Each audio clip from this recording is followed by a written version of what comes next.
ओम प्रणो देवी सरस्वती वाजेभिर्वाजिनीवती धीनामवित्र्यवतु।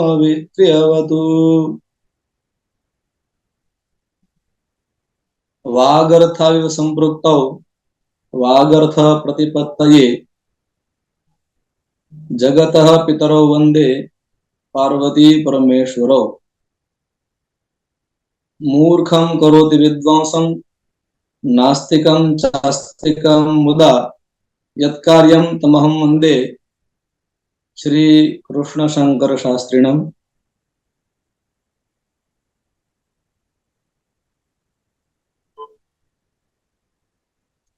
श्री रसराज चरण कमल पूतरजस्सु नित्यं भगवल्लीला श्रवण मनन निधिध्यासन परान् श्री कृष्ण शंकर शास्त्रिणः दादाजी चरणान् ध्यायं ध्यायं। श्री वर्तन्तु वटवृक्षस्य स्वस्नेह प्रेम्णोः जलाभिषेचनेन नितरां विकासं कृतवतः तादृशान् श्री कौंडिन्य गुरुचरणान् तथा च तद्वचांसि सदा देव भाषा परं नो मनस्यात् इति तद्वचांसि मनसि निधाय पुनश्च श्री वर्तन्तु वटवृक्षस्य छायायां तद् वटवृक्षे जलाभिषेचनं कृतवतः तस्य च छायया सर्वान् आप्लावितवतः सर्वान् गुरुचरणान् प्रणिपत्य पुनश्च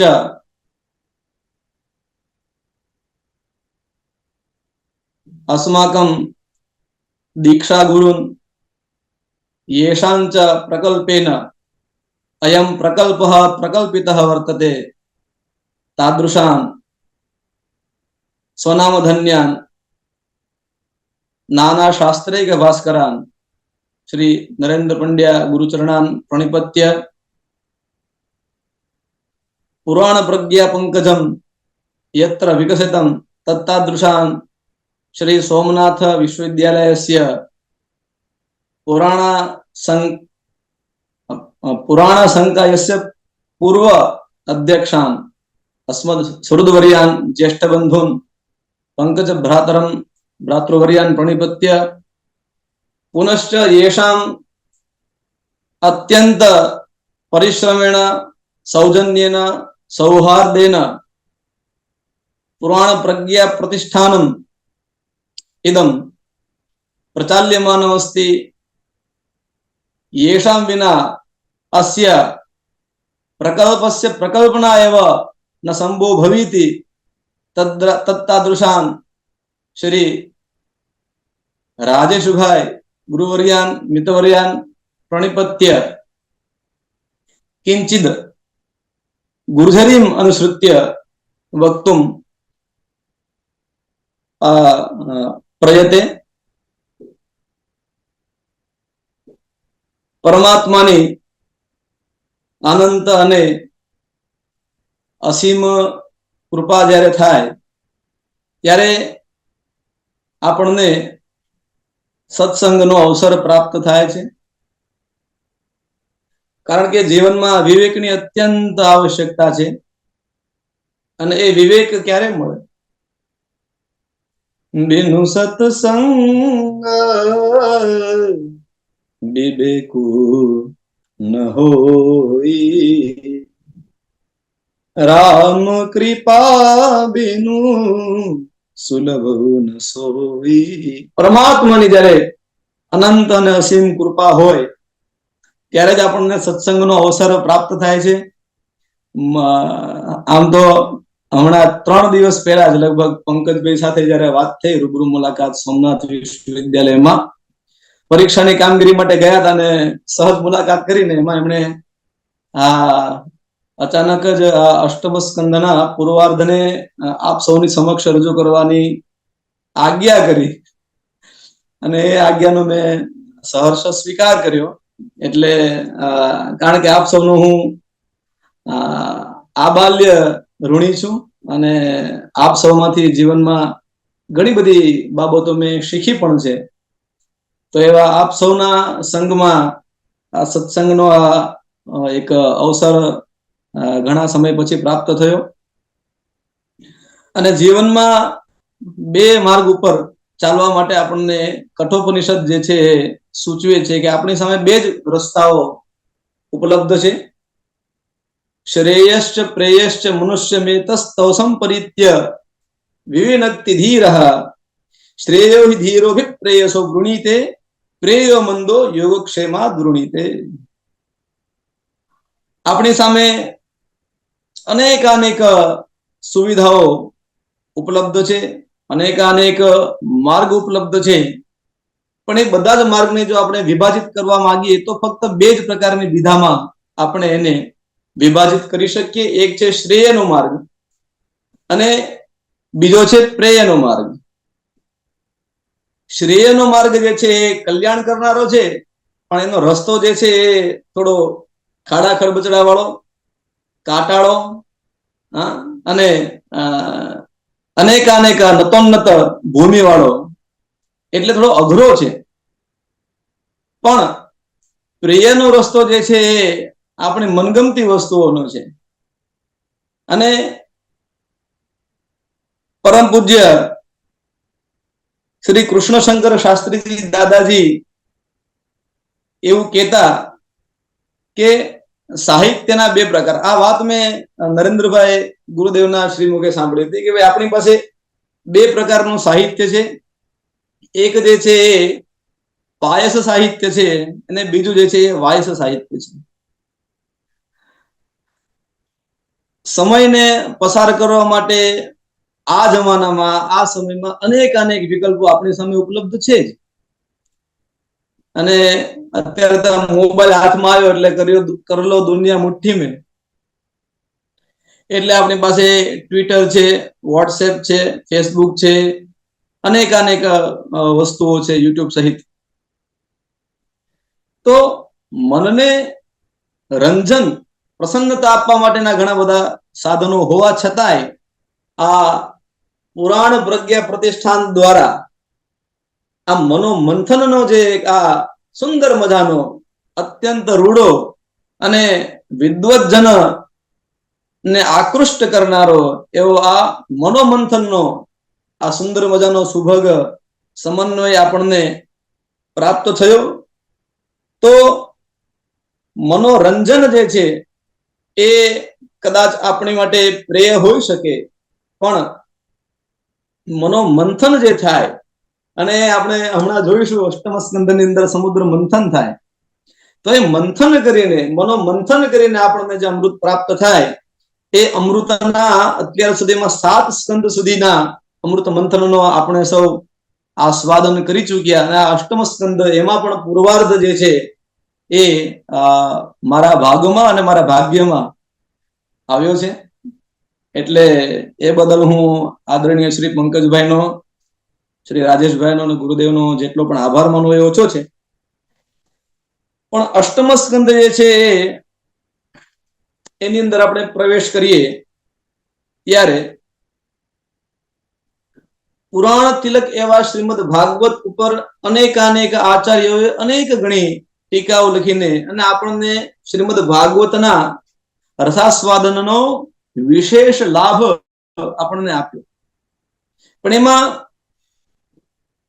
વલ્લભાચાર્યજીએ આપણને ભાગવતજીના 7 પ્રકારના અર્થો તત્વાર્થ દીપ નિબંધમાં બતાવ્યા. શાસ્ત્રે સ્કંધે પ્રકરણે ધ્યાયે વાક્યે પદેક્ષરે એકાર્થમ સપ્તધા જાનન અવિરોધેન મુચ્યતે. અર્થાત શાસ્ત્રમાં, અર્થાત શ્રીમદ ભાગવત સંપૂર્ણ દ્રષ્ટિયા હોલિસ્ટિક એપ્રોચ થી જ્યારે શ્રીમદ ભાગવતને આપણે જોઈએ ત્યારે ત્યારબાદ સેકન્ડ સ્ટેપ ઉપર સ્કંધની દ્રષ્ટિએ, દ્વાદશ સ્કંધની દ્રષ્ટિએ અને પ્રત્યેક એક સ્કંધની દ્રષ્ટિએ જ્યારે ભાગવતજીના અર્થનું અનુસંધાન કરીએ, ત્યારબાદ એના જે પ્રકરણોનું વિભાજન કર્યું છે, ત્યારબાદ એના અધ્યાય, ત્યારબાદ વાક્ય, પદ અને અક્ષર, આમ સાથે સાત જે છે એ અવિરોધીને એકબીજા સાથે પરસ્પર સમન્વય બેસાડીને જ્યારે આપણે એના અર્થનું અવબોધન કરીએ ત્યારે સમુદ્ર મંથન થાય. અને એ સમુદ્ર મંથન માંથી શ્રીમદ ભાગવતનો જે આપણને રસાસ્વાદન મળે, જે અમૃત મળે, એ અમૃત જે છે કેવું અમૃત છે? તો ભાઈ હરિના જંતો મુક્તિને માગે, માગે ભવધવ અવતાર રે, નિત સેવા નિત કીર્તન ઓચ્છવ નિરખવા ને નંદ કુમાર રે. આપણી માટે અમૃત શું છે? તો કે પરમાત્માની કથા જે છે એ જ આપણી માટે અમૃત છે. અને એટલે જ ગોપીઓ કહે તવ કથામૃતમ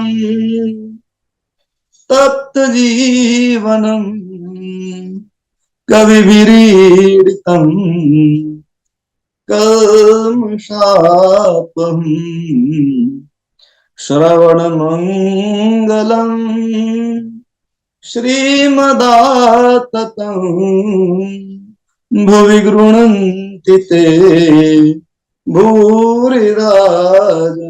ભક્તો માટેનું અમૃત એટલે એવું અમૃત નહીં કે જે પીધા પછી આપણે અમર થઈ જઈએ. એ અમૃત અમારે જોતું જ નથી. અમારી માટે એ અમૃત જે છે તો તુચ્છ છે. કેમ? તો કે ભક્તિ સ્વરૂપી અમૃત જે મળે, પરમાત્માની કથાનું જે અમૃત મળે, એ અમૃત જે છે અમારી જેવા સંતપ્ત હૃદય વાળા ભક્તો જે છે એના હૃદયના તાપને, સંતાપને દૂર કરનારું એવું અમૃત. અને એની શોધ માટે આપણે મોક્ષ નથી કરતો. આપણે તો ભગવાનનું અમૃત જ જોઈએ છીએ, એની કથા સ્વરૂપે અમૃત જોઈએ છીએ. તો એ અમૃત જે છે એનું મંથન કવિભીરીડિતમ વિદ્વદ્ભિઃ કવિભિઃ બ્રહ્માદિભિઃ. આપણે જેવા સામાન્ય બે ત્રણ માણસો જે છે 5, 6, 7 ટીકાઓ લખી નાખે અને એનાથી અમૃત મળે, એમાં કોઈ મજા નથી. આ તો સ્વયં બ્રહ્માજીએ જેને અમૃત માન્યું છે એ કથામૃત. તો અહીંયા શ્રીમદ ભાગવતનો અષ્ટમ સ્કંધ, એમાં કુલ 24 અધ્યાય છે અને કુલ 4 પ્રકરણ છે. અષ્ટમ સ્કંદ જે છે મન્વંતર લીલા છે. અને મન્વંતર લીલા એટલે શું? તો કે મન્વંતરાણી સદ્ધર્મ, સદ્ધર્મનું આચરણ જેના દ્વારા આપણને શીખવા મળે છે એનું જ નામ મન્વંતર લીલા. એક મનુથી લઈને બીજા મનુ સુધીનો જે અંતર છે, અને એ અંતરની અંદર પરમાત્માએ જે અવતારો ગ્રહણ કર્યા, જે લીલાઓ કરી, એ લીલાઓનું જ્યાં આપણને શ્રવણ કરવા મળે એનું જ નામ મન્વંતર લીલા. તો અહીંયા આપણે મન્વંતરની અંદર જે 14 મનુઓ છે, એ 14 મન્વંતરની વાત અહીંયા શ્રીમદ ભાગવતમાં કરવામાં આવી. એમાં પણ આપણે સૌ ભૂદેવો છીએ, કર્મકાંડના ક્ષેત્રથી પણ અનેકાનેક રીતે આપણે જોડાયેલા છીએ. જ્યારે સંકલ્પ કરીએ છીએ ત્યારે શ્રીમદ ભગવતો મહાપુરુષ વિષ્ણુ રાજ્ઞયા પ્રવર્તમાન સદ્ય બ્રહ્મણો દ્વિતીય પરાર્ધે શ્રી શ્વેતવારાહ કલ્પે. બ્રહ્માજીના જે 100 વર્ષનું આયુષ્ય છે એમાં એક પરાર્ધ એટલે 50 વર્ષનું આયુષ્ય પૂર્ણ થઈ ગયું ભાઈ. અને આ દ્વિતીય પરાર્ધ ચાલી રહ્યો છે અને એમાં પણ શ્વેતવારાહ કલ્પ ચાલી રહ્યો છે. અને એમાં જે મનુઓ થયા, અને આમ જોઈએ તો આ મનુઓ જે છે એ મનુઓની એક તિથિ પણ છે કે કઈ તિથિથી કયા મન્વંતરનો પ્રારંભ કર્યો, એ પણ થોડું રસ ઉત્પન્ન થાય એવી બાબત છે. જેમ કે સ્વયંભૂ મનુ જે પ્રથમ થયા, તો એમનો એ મન્વંતરનો પ્રારંભ જે છે ચૈત્ર સુદ 3 થી થયો. સ્વારોચિષ મનુ થયા તો એમનો ચૈત્ર સુદ પૂનમ થી થયો પ્રારંભ.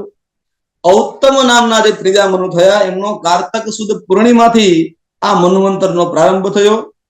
તામસ નામક જે મનુ થયા એમનો કારતક સુદ દ્વાદશી 12ના દિવસે પ્રારંભ થયો.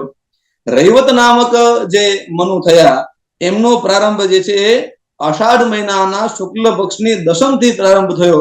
ચાક્ષુષ નામક જે મન્વંતર થયા એ મનુ મહારાજનો પ્રારંભ જે છે એ અષાઢ મહિનાની પૂર્ણિમાથી થયો. આ 6 મનુઓ પૂર્ણ થઈ ગયા અને અત્યારે વર્તમાનમાં 7મો મનુ જે છે એ મનુ મહારાજનું નામ છે વૈવસ્વત મનુ, જે જ્યેષ્ઠ માસના શુક્લ પક્ષની પૂર્ણિમાના દિવસે આ મન્વંતરનો પ્રારંભ થયો. જે મન્વંતર અત્યારે પ્રવર્તમાન ચાલી રહ્યો છે એ મનુની વાત છે. ત્યારબાદ ભવિષ્યના જે મનુઓ છે બીજા 7, એમાં સાવરણી નામનો, સાવરણી કોણ મનુર ભવાન ભુવિ ભવિષ્યતિ, દુર્ગા સપ્તશતી આપણને યાદ આવે. તો એ સાવરણી નામના જે મનુ છે ફાલ્ગુન માસ શુક્લ પક્ષની પૂર્ણિમાના દિવસે એનો પ્રારંભ થશે. આ બધા ભવિષ્યના જે મનુઓ છે. સાવરણી પછી વળી પાછા દક્ષ સાવરણી થશે આસો સુદ 9 થી, બ્રહ્મ સાવરણી મહાસુદ 7મ થી, ધર્મ સાવરણી પૌષ સુદ 11 થી, રુદ્ર સાવરણી ભાદરવા સુદ 3 થી, દેવ સાવરણી શ્રાવણ વદ અમાસ થી, અને ઇન્દ્ર સાવરણી શ્રાવણ વદ 7મ થી. આમ 14 મન્વંતર. એ મન્વંતરની કલ્પના આપણે વિચારો તો ખરા, ક્યાં સુધીની ગણના આપણે ઋષિ મુનિઓએ કરી લીધી. આપણે તો એક નાના કોઈ સંસ્થાના ગાદીપતિ હોઈએ ને તો આપણે આખી દુનિયાનું અભિમાન આવી જાય. ઓહો, મારી પાસે આટલી સંપત્તિ, હા, હું તો આટલો વિશેષ છું ને. આપણે માનો કે નેતા કે કોઈ વિશેષ સ્થાન ઉપર પહોંચી ગયા, મંત્રી સંત્રી બની જઈએ એટલે આપણને આમ મગજમાં ફાંકો આવી જાય. પણ આ પરમાત્માની તો લીલા જોવા એટલું બધું વિસ્તાર છે, એટલો બધો વિશાળ વિસ્તાર છે કે આપણું આ જે મનવાદી ગણના છે ને, એ માનવના અહંકાર ઉપર એક જોરદાર થપ્પડ છે. જે માનવ એમ વિચારતો હોય કે હું કંઈક છું, અથવા મેં કંઈક કરી લીધું, અથવા હું કંઈક વિશેષ છું, તો આ જે માનવ જે છે એના અહંકારને ડૂબાડી દે. એટલા જ માટે મને તો એવું લાગે કે આ જે સંતો મહંતો હોય છે ને, એ બધા અલગારી કેમ હોય છે, એ આ બધું જાણતા હોય છે. એની પછી નરેન્દ્ર મોદી સાહેબ આવે તો એને માન ના આપે, અને કોઈ ગમે એવો સામાન્ય વ્યક્તિ હોય તો એનું એ કલ્યાણ કરે. એની માટે કોઈ વિશેષ કે અવિશેષ હોતું જ નથી. કેમ?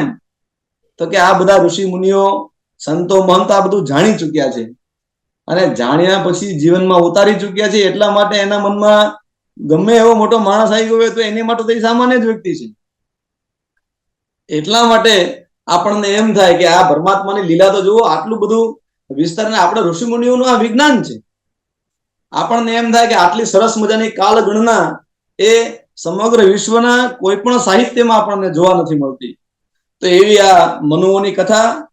તો આ મન્વંતર લીલાની અંદર કુલ મળાઈને 24 અધ્યાય છે. તો મન્વંતરાની સદ્ધર્મ, અહીંયા સદ્ધર્મ જે છે કેવો છે? તો પ્રાકૃત વાસના જે છે એ પ્રાકૃત વાસનાનો ઉદ્ભવ, એટલા જ માટે ઉતય કર્મ વાસના. ઉતિ લીલાની અંદર કર્મ દ્વારા જન્ય ઉત્પન્ન થયેલી જે વાસનાઓ છે, ઈચ્છાઓ છે, એની વાત કરી. અને અહીંયા એ ઈચ્છાઓ જે છે એનો નાશ જો કરવો હોય તો શું કરવું પડશે ભાઈ? તો કે જીવનમાં ધર્મ જે છે એનું આચરણ કરવું પડશે, તો જ વાસનાઓનો નાશ થશે. અને એટલા જ માટે અહીંયા મન્વંતરાણી સદ્ધર્મ, પ્રાકૃત વાસના જે ઉત્પન્ન થઈ છે એનો નાશ કરવા માટે જ આ મન્વંતર લીલા દ્વારા આપણને સદધર્મનું આચરણ કેમ કરવું જીવનમાં, એ વસ્તુ અહીંયા શીખવાડવા માંગે છે ઠાકોરજી.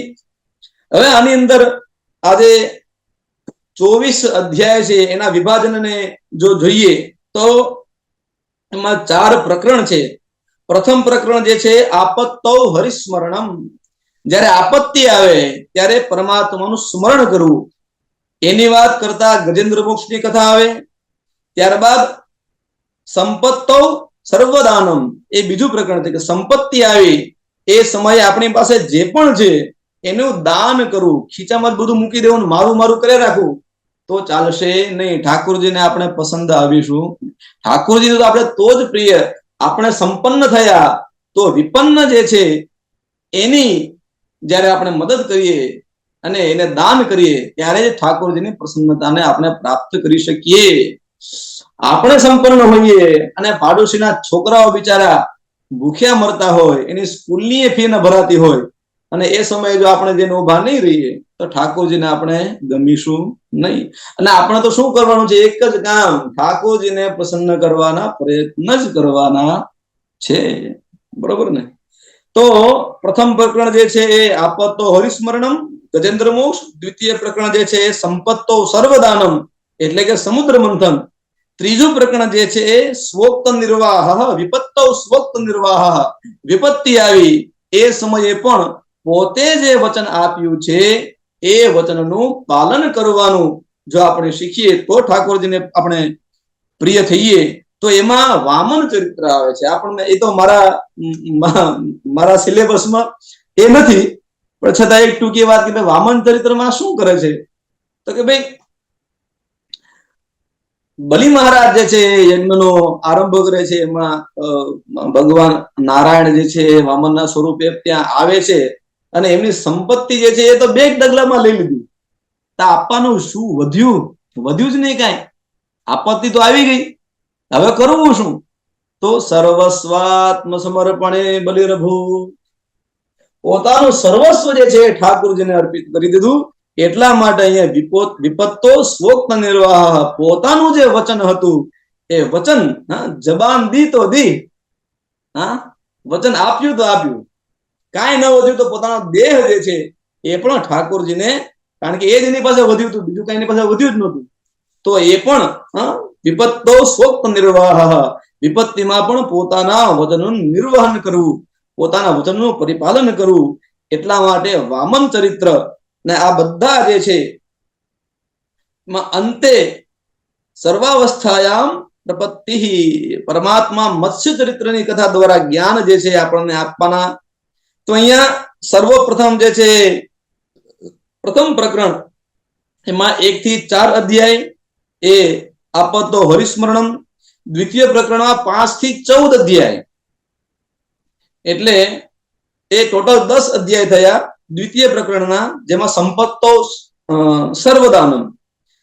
તૃતીય પ્રકરણ જે છે એમાં 15 થી 23 અધ્યાય, અને છેલ્લો અધ્યાય જે 24મો અધ્યાય એમાં મત્સ્ય ચરિત્ર, એ જ્ઞાનાવતારનું ચરિત્ર છે.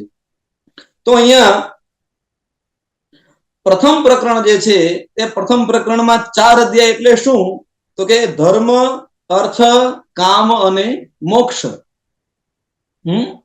તો એના 4 અધ્યાય થયા. ત્યારબાદ દ્વિતીય પ્રકરણ જે છે એના 10 અધ્યાય. કઈ રીતના તો કે ભાઈ દાનના અલગ અલગ પ્રકારો અહીંયા, આમ તો શ્રીમદ ભગવદ્ ગીતાની અંદર પણ દાનના સાત્વિક, રાજસિક અને તામસિક એમ 3 પ્રકાર બતાવ્યા, પણ અહીંયા આ દ્વિતીય પ્રકરણની વિશેષતા એ છે કે આમાં દાનના 10 પ્રકાર બતાડ્યા છે. સત્વગુણની સાથે સત્વગુણ મળે અને સાત્વિક બુદ્ધિથી દાન કરીએ એ પેલું, એટલે કે એ 5મો અધ્યાય, 5માંથી 14 અધ્યાય સુધીની વાત છે. અહીંયા સત્વની સાથે રજોગુણ એ બીજું દાન, સત્વની સાથે તમોગુણ એ ત્રીજું દાન, રજોગુણની સાથે જ્યારે સત્વગુણ મળે ત્યારે આ ચોથું દાન, રજોગુણની સાથે પાછો રજોગુણ મળે એ 5મું દાન, રજોગુણની સાથે તમોગુણ મળે એ 6ઠું, તમોગુણની સાથે સત્વગુણ મળે એ 7મું, તમોગુણની સાથે રજોગુણ મળે એ 8મું, અને તમોગુણની સાથે તમોગુણ મળે એ 9મું. આમ ત્રણેય ગુણોના પરસ્પર મિશ્રણથી આ 9 પ્રકારનું દાન, એટલે 9 અધ્યાય. અને છેલ્લું 10મું જે છે નિર્ગુણ સચ્ચિદાનંદ પરમાત્માની પ્રસન્નતા માટે વિના કોઈ સ્વાર્થથી કરવામાં આવેલું એ નિર્ગુણ દાન, એ 10મું. એ આમ કુલ 10 પ્રકારના દાન, એટલે જ અહીંયા 10 અધ્યાય. અને એમાં મારે 12મા અધ્યાય સુધી ગાડી જે છે પહોંચાડવાની છે. ખબર નહીં, સમયની સરિતા તો વહી જશે, એટલે ક્યારે પહોંચશું એ તો ખ્યાલ નથી, પણ આપણે સંનિષ્ઠ પ્રયત્ન એવા કરીએ કે ભાઈ આજે અધ્યાયો જે મારા ભાગમાં આવ્યા છે એને આપણે પૂરા કરવાનો પ્રયત્ન કરીએ. તો અહીંયા શ્રીમદ ભાગવતના 8મ સ્કંધમાં સર્વપ્રથમ જે છે એ પ્રાકૃત વાસનાના નાશ કરવા માટે પ્રાકૃત સદધર્મ જે છે એનું નિરૂપણ. એમાં મુખ્ય ભગવત ધર્મ જે છે એ 3 પ્રકાર, જે આપણે હમણાં જ વાત કરી, આપત્તિમાં હરિસ્મરણ, સંપત્તિમાં દાન, વિપત્તિમાં પોતાના વચનનો નિર્વાહ કરવો, અને પ્રપત્તિ રૂપ છેલ્લો અધ્યાય એટલે મત્સ્ય ચરિત્ર. ભગવાનની મન્વંતર લીલાનો વિસ્તાર જે છે આ 8મા અધ્યાયમાં. મન્વંતર જે છે એ સદધર્મ છે, એટલે કે સત્પુરુષોનો જે ધર્મ એ જ સદધર્મ. ઈર્ષ્યા વગરના સત્પુરુષોનો ધર્મ જે છે એ નિષ્કપટ હોય છે, કપટહીન હોય છે, અને અંતઃકરણની બધી જ વાસનાઓને એ નિષ્કપટ ધર્મ જે છે એ દૂર કરે છે. વાસનાઓથી નિવૃત્તિ મેળવી એ અત્યંત અઘરી છે, અને એટલા જ માટે એ પ્રભુની કૃપા હોય તો જ વાસનાઓથી નિવૃત્તિ મળે. કૃપા એટલે શું એની વાત કરતા પરમ પૂજ્ય શ્રી યોગેશભાઈ ગુરુદેવ કે ભાઈ કુર્વંતમ પાતિ ઇતિ કૃપા, કંઈક કરે છે એની રક્ષા કરે એનું જ નામ કૃપા. એક વખત એક ભાઈ જે છે હનુમાનજીના બહુ મોટા ભક્ત, 12 વર્ષથી હનુમાનજીની સેવા કરતા હતા, અને રોજ દર શનિવારે હનુમાનજીને તેલ ચડાવે અને પ્રાર્થના કરે કે હે હનુમાન દાદા ગમે તેમ કરો પણ મને લોટરી લગાડી દો. આમ કરતા કરતા એના 12 વર્ષ વીતી ગયા. પછી 13મા વર્ષે એને અવળી વાત કરવાનું શરૂ કર્યું. બધા ભક્તોને કહેવા લાગ્યું કે ભાઈ હું 12 વર્ષથી હનુમાનજી પાસે કહું છું, પ્રાર્થના કરું છું કે ભાઈ મને લોટરી લગાડી દો, પણ લોટરી લગાડતા નથી. આવી વાત એને 4-5 જણાને કરી એટલે હનુમાનજીને લાગ્યું ખોટું. એક દિવસ શનિવાર હતો અને હનુમાનજીના મંદિરે ભાઈ પહોંચ્યા ને પ્રાર્થના કરી કે હે ભગવાન મને લોટરી લગાડી દો. એટલે હનુમાનજી જે છે પ્રગટ થયા ને ઉભા થઈને એક ઝાપટ મારી. બોલે કે અરે બાપુ મને ઝાપટ મારી તમે? તો કે હા. તો કે ભાઈ તમે મને લોટરી નથી લગાડી દેતા ને ઝાપટ મારી દીધી, એવું કેમ કર્યું એમ? તો કે ભાઈ એની પહેલા તું પેલા લોટરીની ટિકિટ તો ખરીદ. લોટરીની ટિકિટ તારે ખરીદવી નથી તો હું લોટરી ક્યાંથી લગાડી દઉં? કઈ કરવું જ નથી અને કૃપાની યાચના કરે રાખવી છે, તો એમ તો કેમ મેળ ખાય જાય? કમસે કમ લોટરી ખરીદ તો ખરા પેલા, પછી તને લગાડી દઉં ને. લોટરી ખરીદવી નથી ને તારે ખાલી પ્રાર્થનાઓ કરે રાખવી છે. એટલે કુર્વંતમ પાતિ ઇતિ કૃપા, કંઈક કરે છે એનું રક્ષણ કરે એનું જ નામ કૃપા. તો જ્યારે દ્વિતીય સ્કંદની અંદર આપણે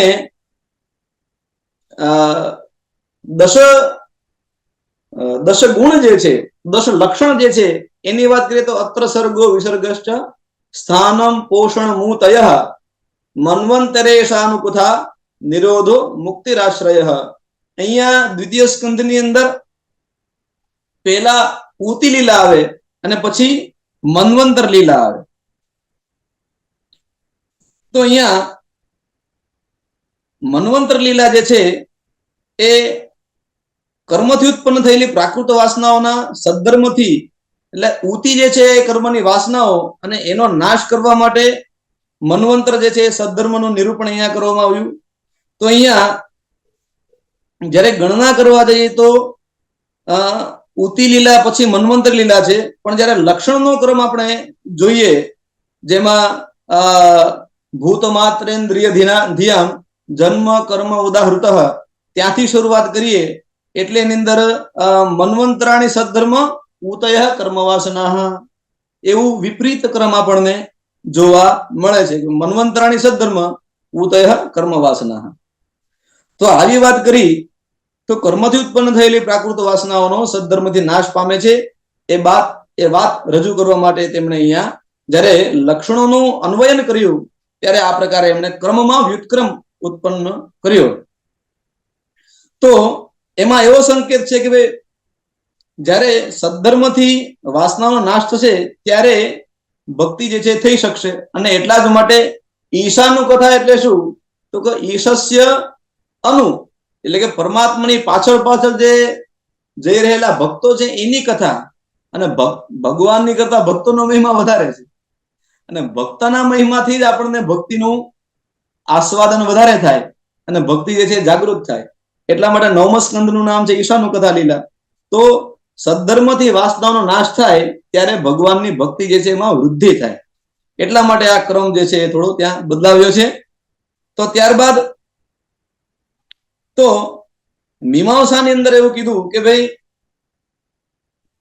નિત્ય કર્મ માત્રથી આત્મસુખ લાભ થાય પણ પ્રાકૃત વાસનાઓ જે છે એ નષ્ટ ન થાય. અને મીમાંસા શાસ્ત્ર એટલે શું? તો કર્મ માર્ગ. વેદાંત જે છે દર્શન શાસ્ત્ર જે છે એ જ્ઞાન માર્ગ છે, અને મીમાંસા જે છે એ કર્મ માર્ગ છે, પૂર્વ મીમાંસા અને ઉત્તર મીમાંસા. તો ફક્ત કર્મ જ કર્યા કરશું તો એનાથી આત્મસુખ તો મળશે, પણ પ્રાકૃત વાસનાઓ જે છે એનો નાશ થશે નહીં. એટલા જ માટે સદધર્મની આપણને આવશ્યકતા પડશે, અને એનું નિરૂપણ જે છે મન્વંતર લીલામાં કહ્યું છે. મનુના પુત્ર, દેવો, ઇન્દ્ર, ઋષિ અને ભગવાનના અવતારો, આ 6 બાબતોનું વર્ણન જે છે આ મન્વંતર લીલામાં કરવામાં આવ્યું છે. તો મનુઓ કેટલા થયા, એમના પુત્રો કોણ હતા, દેવોની ઉત્પત્તિ, ઇન્દ્ર, ઋષિ અને ભગવાનના અવતારો, આ 6 બાબતોનું નિરૂપણ અહીંયા કરવામાં આવ્યું છે. તો એમાં મનુ એ મન્વંતરનું પાલન કરનાર ગણાય, અને દરેક મનુ પોતાના કાળ ધર્મ ભગવદ ઈચ્છાથી પ્રગટ કરે છે, એટલે કે પોતપોતાના કાળ અનુસાર એ કર્મ કરતા હોય છે, અને તે ધર્મનું આચરણ તે કાલ અનુગુણ કલ્યાણકારક હોય છે. આ મન્વંતર રૂપ સદધર્મ જે છે એ પ્રાકૃત છે, દેહ, ઇન્દ્રિય, અંતઃકરણમાંથી તે ઉત્પન્ન થાય છે, અને પ્રાકૃત મૂળ પદાર્થ છે. આપણે સાંખ્ય શાસ્ત્રમાં પણ જાણીએ છીએ કે 24 પદાર્થ, તો 24 પદાર્થો છે.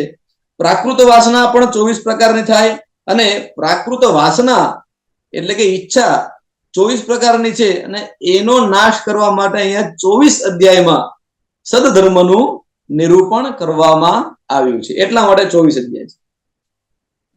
તો અહીંયા જીવમાં રહેલી વાસના તો જીવમાંથી થતો જે પૌરુષ ધર્મ એટલે કે ભક્તિ જે છે એ જ વાસનાને દૂર કરી શકે, અને પ્રાકૃત વાસનાનું નિવારણ જે છે અષ્ટમ સ્કંદના સદધર્મથી કહીને, અને પછી 9મા સ્કંદમાં આપણે વાત થઈ એમ ભક્તિની વાત જે છે એ થશે. તો અહીંયા તામસ, સાત્વિક, રાજસ, આમ 3 પ્રકારના સદધર્મ જે છે તેના વક્તા જે છે ભગવાન મત્સ્યનારાયણ છે, એ જ્ઞાન સ્વરૂપ છે. એટલા માટે અહીંયા આ 4 પ્રકરણની અંદર એની વાત કરી. બ્રહ્માજીના એક દિવસમાં 14 મનુ થયા, તે 14 જુદા જુદા કાલ કર્મોને બતાડે છે, સ્થાનને પણ બતાડે છે, અને ભિન્ન ભિન્ન ધર્મોનું પણ નિરૂપણ કરે છે. આ બધા જ સારૂપ ભગવત ધર્મ જે છે એની વાત આપણે કરી. અહીંયા આ અધ્યાયની અંદર હરિસ્મરણ જે છે એ 4 પુરુષાર્થની સિદ્ધિ કરે છે, ધર્મ, અર્થ, કામ અને મોક્ષ. તો એની કથાનું નિરૂપણ અહીંયા 4 અધ્યાયમાં. એ ગજેન્દ્ર જ્યારે આપત્તિમાં આવ્યો અને એને પૂર્વજન્મમાં જે એને ભગવાન નામ સ્મરણ કર્યું હતું, એની અંતે એને સ્મૃતિ થઈ, અને એના ફલ સ્વરૂપે એને ભગવદ પ્રાપ્તિ થઈ. તો અહીંયા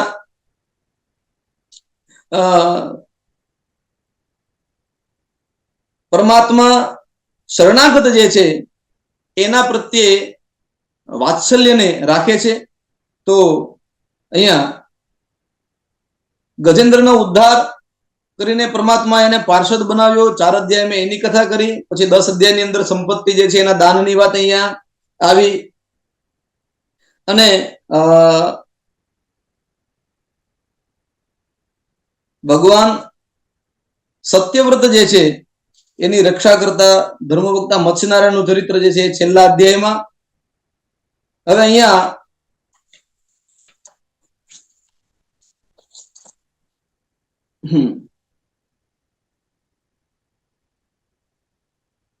પરમાત્મા સ્વયંભુવ જે પ્રથમ મનુ થયા, એના વંશના અવતાર લઈને પધાર્યા, તેની કથા રાજા પરીક્ષિતને અહીંયા સુખદેવજી સંભળાવે છે, અને અન્ય મનુઓની કથા પણ સંભળાવવાની ઈચ્છા થઈ. તેમાં ભગવત કથા શ્રવણ લાલસા અને કથા રસ લોલુપ એવા રાજા જે છે એ સુખદેવજીને વિનંતી કરે છે કે હે સર્વજ્ઞ સુખદેવજી, આપ સમર્થ દ્રષ્ટા છો અને ભૂત ભવિષ્યના વર્તમાન ને જાણનારા છો, તો હે પ્રભુ, આપ અમને મન્વંતરની જે આ કથા છે એ વિસ્તાર પૂર્વક કહો. ત્યારે અહીંયા સર્વપ્રથમ સ્વયંભૂ મનુના સમયમાં ભગવાન સુયજ્ઞનો અવતાર થયો, તેની કથા. સ્વારોચિષ મનુની અંદર ભગવાન વિભુ થયા, એની કથા. ઉત્તમ મનુના સમયમાં ભગવાન સત્યસેન થયા. તામસ મનુના સમયમાં ભગવાન હરિ થયા, તો તેની કથા અહીંયા આવે છે. તો શ્વેતવારાહ કલ્પમાં સ્વયંભૂ વગેરે 6 મન્વંતર પસાર થયા છે, અને સ્વયંભૂ મનુની કથા પહેલા કહી આ પ્રથમ અષ્ટમ સ્કંદના પ્રારંભમાં. ધર્મ અને જ્ઞાનના ઉપદેશ માટે ભગવાન તેમના વંશમાં જન્મ્યા, એની કથા. મનુની પુત્રી આકુતિ ના પુત્ર ક્રિયાત્મા સુયજ્ઞ થયા અને દેવહૂતિના પુત્ર જ્ઞાનાત્મા કપિલ થયા. તો કપિલ મહારાજ જે છે એ જ્ઞાનનું સ્વરૂપ છે, જ્યારે સુયજ્ઞ જે થયા એ ક્રિયાનું સ્વરૂપ છે. તો મનુ મહારાજ જે છે એ પોતાના વંશનો વિસ્તાર કરતા કરતા જ્યારે તેમણે સામ્રાજ્યને છોડ્યું અને વનમાં ચાલ્યા ગયા અને તપશ્ચર્યા કરવા માંડ્યા, ત્યારે સુનંદા નામક નદી હતી, એના કિનારે જઈને તેમને 100 વર્ષ એક પગે ઉભા રહીને અને તપશ્ચર્યા કરવાનો પ્રારંભ કર્યો. હવે તેઓ જ્યારે તપશ્ચર્યા કરતા હતા એ સમયે દૈત્યો જે છે એ એમની તપશ્ચર્યા ભંગ કરવાના દુર્વૃત્તથી ત્યાં આવ્યા અને એ સમયે મનુ મહારાજ તો તપશ્ચર્યામાં લીન છે, એમને તો કઈ ખ્યાલ જ નથી, પણ સુયજ્ઞ અવતાર લઈને પરમાત્મા પ્રગટ થયા છે અને બધા જ દૈત્યોનો નાશ કરીને તેમની તપશ્ચર્યા જે છે એનો ભંગ થતો એમણે અટકાવ્યો છે. બહુ નાની એક જ લાઈનમાં આ સુયજ્ઞ અવતારની વાર્તા છે. આમાં કોઈ વિશેષ એમના ચરિત્રોની વાર્તા નથી, પણ સ્પેશિયલી આ મનુ મહારાજ જે છે એમના તપશ્ચર્યાની સુરક્ષા કરવા માટે એમણે આ અવતાર લીધો હતો. બહુ નાનકડી એવી એમની આ પ્રાગટ્યની કથા છે અહીંયા.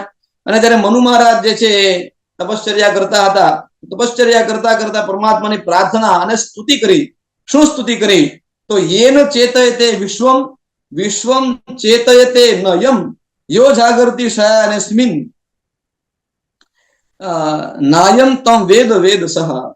એટલે કે યેન ચેતયતે વિશ્વમ, જેના દ્વારા સમગ્ર વિશ્વ ચેતનવંતું થાય છે, પણ આ સમગ્ર વિશ્વ જેને ચેતનવંતા કરી નથી શકતા એવા પરમાત્મ તત્વ. અને યો જાગૃતિ શયાનેસ્મિન, પ્રલય કાળમાં પણ જે તત્વ નિત્ય નિરંતર વિદ્યમાન રહે છે એ નાયમ તમ વેદ અયમ જીવ તમ ન વેદ. આ જીવ તે પરમાત્માને જાણી શકતો નથી, પણ તે પરમાત્મા આ બધાને જાણે છે. ત્યારબાદ ઈશાવાસી ઉપનિષદને એકદમ સામીપ્ય પ્રાપ્ત કરતો એવો આ શ્લોક, આત્માવાસ્યમિદમ વિશ્વમ યત્કિંચ જગત્યામ જગત તેન ત્યક્તેન ભુંજિતા મા ગૃદઃ તસ્ય સ્વિદ ધનમ. આત્માવાસ્યમિદમ, અહીંયા આત્મ સ્વરૂપી એવા અહીંયા આત્મ શબ્દ દ્વારા પરમાત્માનું જ નિરૂપણ કર્યું કે આ સમગ્ર જગતના અણુએ અણુમાં એ સ્વયં બિરાજમાન છે. તો એના દ્વારા સમગ્ર સૃષ્ટિ જે છે એ વ્યાપ્ત થઈ છે. અને આ ઉપનિષદની જે વાત છે, જે કથા છે, જે મંત્ર છે, યજુર્વેદના શુક્લ યજુર્વેદના અંતિમ અધ્યાય 40મો અધ્યાય અને એનો આ પ્રથમ મંત્ર, ઈશા વાસ્ય બદગુ સર્વમ જત્કિંચ જગત્યાન જગત તેન તક્તેન ભુંજી થાહ માગ્રેધઃ કસ્ય સિદ્ધનમ. આ જે મંત્ર છે એ જ મંત્રને અહીંયા શ્લોકના સ્વરૂપમાં વેદ વ્યાસજી આપણી સમક્ષ પુનઃ રજૂ કર્યું અને મર્યાદાની સુરક્ષા માટે એમણે અહીંયા શબ્દનું પરિવર્તન કર્યું. તો એ પરમાત્મા સર્વત્ર બિરાજમાન થાય છે અને ત્યાગ પૂર્વક આ સંસારના ભોગોને ભોગવવાની વાત કરે છે. એક વસ્તુને છોડીએ તો જ બીજી વસ્તુ આપણે હાથમાં લઈ શકીએ, આ સિદ્ધાંત છે. એટલા જ માટે તેન ત્યક્તેન ભુંજિતા, એ ત્યાગ કરો અને અન્ય વસ્તુઓ જે છે એ મેળવો. તેન ત્યક્તેન ભુંજિતા એની અહીંયા વાત કરી. ત્યારબાદ એ મનુ મહારાજ જે છે એમના ઉપર પરમાત્મા પ્રસન્ન થયા અને તેમને મોક્ષના પ્રદાન કર્યા. તેમણે પ્રાર્થના કરી, પ્રભુમ પ્રપદ્યે અખિલ ધર્મ ભાવનમ, સમસ્ત ધર્મના પ્રણેતા એવા પ્રભુના શ્રી ચરણોમાં મનુ મહારાજે શરણાગતિ પ્રાપ્ત કરી અને પરમાત્માનું પરમ ધામ જે છે તેને તેઓ પ્રાપ્ત થયા. ત્યારબાદ બીજા મનુ જે છે અગ્નિના પુત્ર સ્વારોચિષ મનુ થયા. તેમણે બ્રહ્મચર્ય મન્વંત ધર્મ રૂપે કહ્યું અને વેદશિરા નામક જે ઋષિ હતા તેમને ત્યાં તુષિતા દ્વારા વિભુ નામક અવતાર ભગવાને ધારણ કર્યો. ત્યારબાદ ત્રીજા મનુ જે છે પ્રિયવ્રત રાજાના પુત્ર ઉત્તમ થયા અને તેમણે સત્યનું આચરણ કરવું તેવો મનવંત ધર્મ જે છે એનું પ્રવર્તન કર્યું. ધર્મના સુમૃતા નામના પત્નીમાં ભગવાન પુરુષોત્તમે સત્યસેન નામક અવતાર લીધો. ત્યારબાદ ઉત્તમના ભાઈ એવા તામસ નામક ચોથા મનુ થયા, જેમણે વેદાભ્યાસ મન્વંત ધર્મ થયો, એટલે કે તેમણે વેદાભ્યાસને અધિક મહત્વ આપ્યું અને હરિમેધાને ત્યાં હરિણી નામક એમની જે પત્ની હતી તેમાં પરમાત્માએ હરિ સ્વરૂપે જન્મ ધારણ કર્યો અને ગજેન્દ્રને ગ્રાહના બંધનમાંથી તેમણે મુક્તિ આપી. પરમાત્મા અને એમની દિવ્ય કથાઓમાં પરીક્ષિત મહારાજ જે છે એ તન્મયતાથી એનું શ્રવણ કરે છે.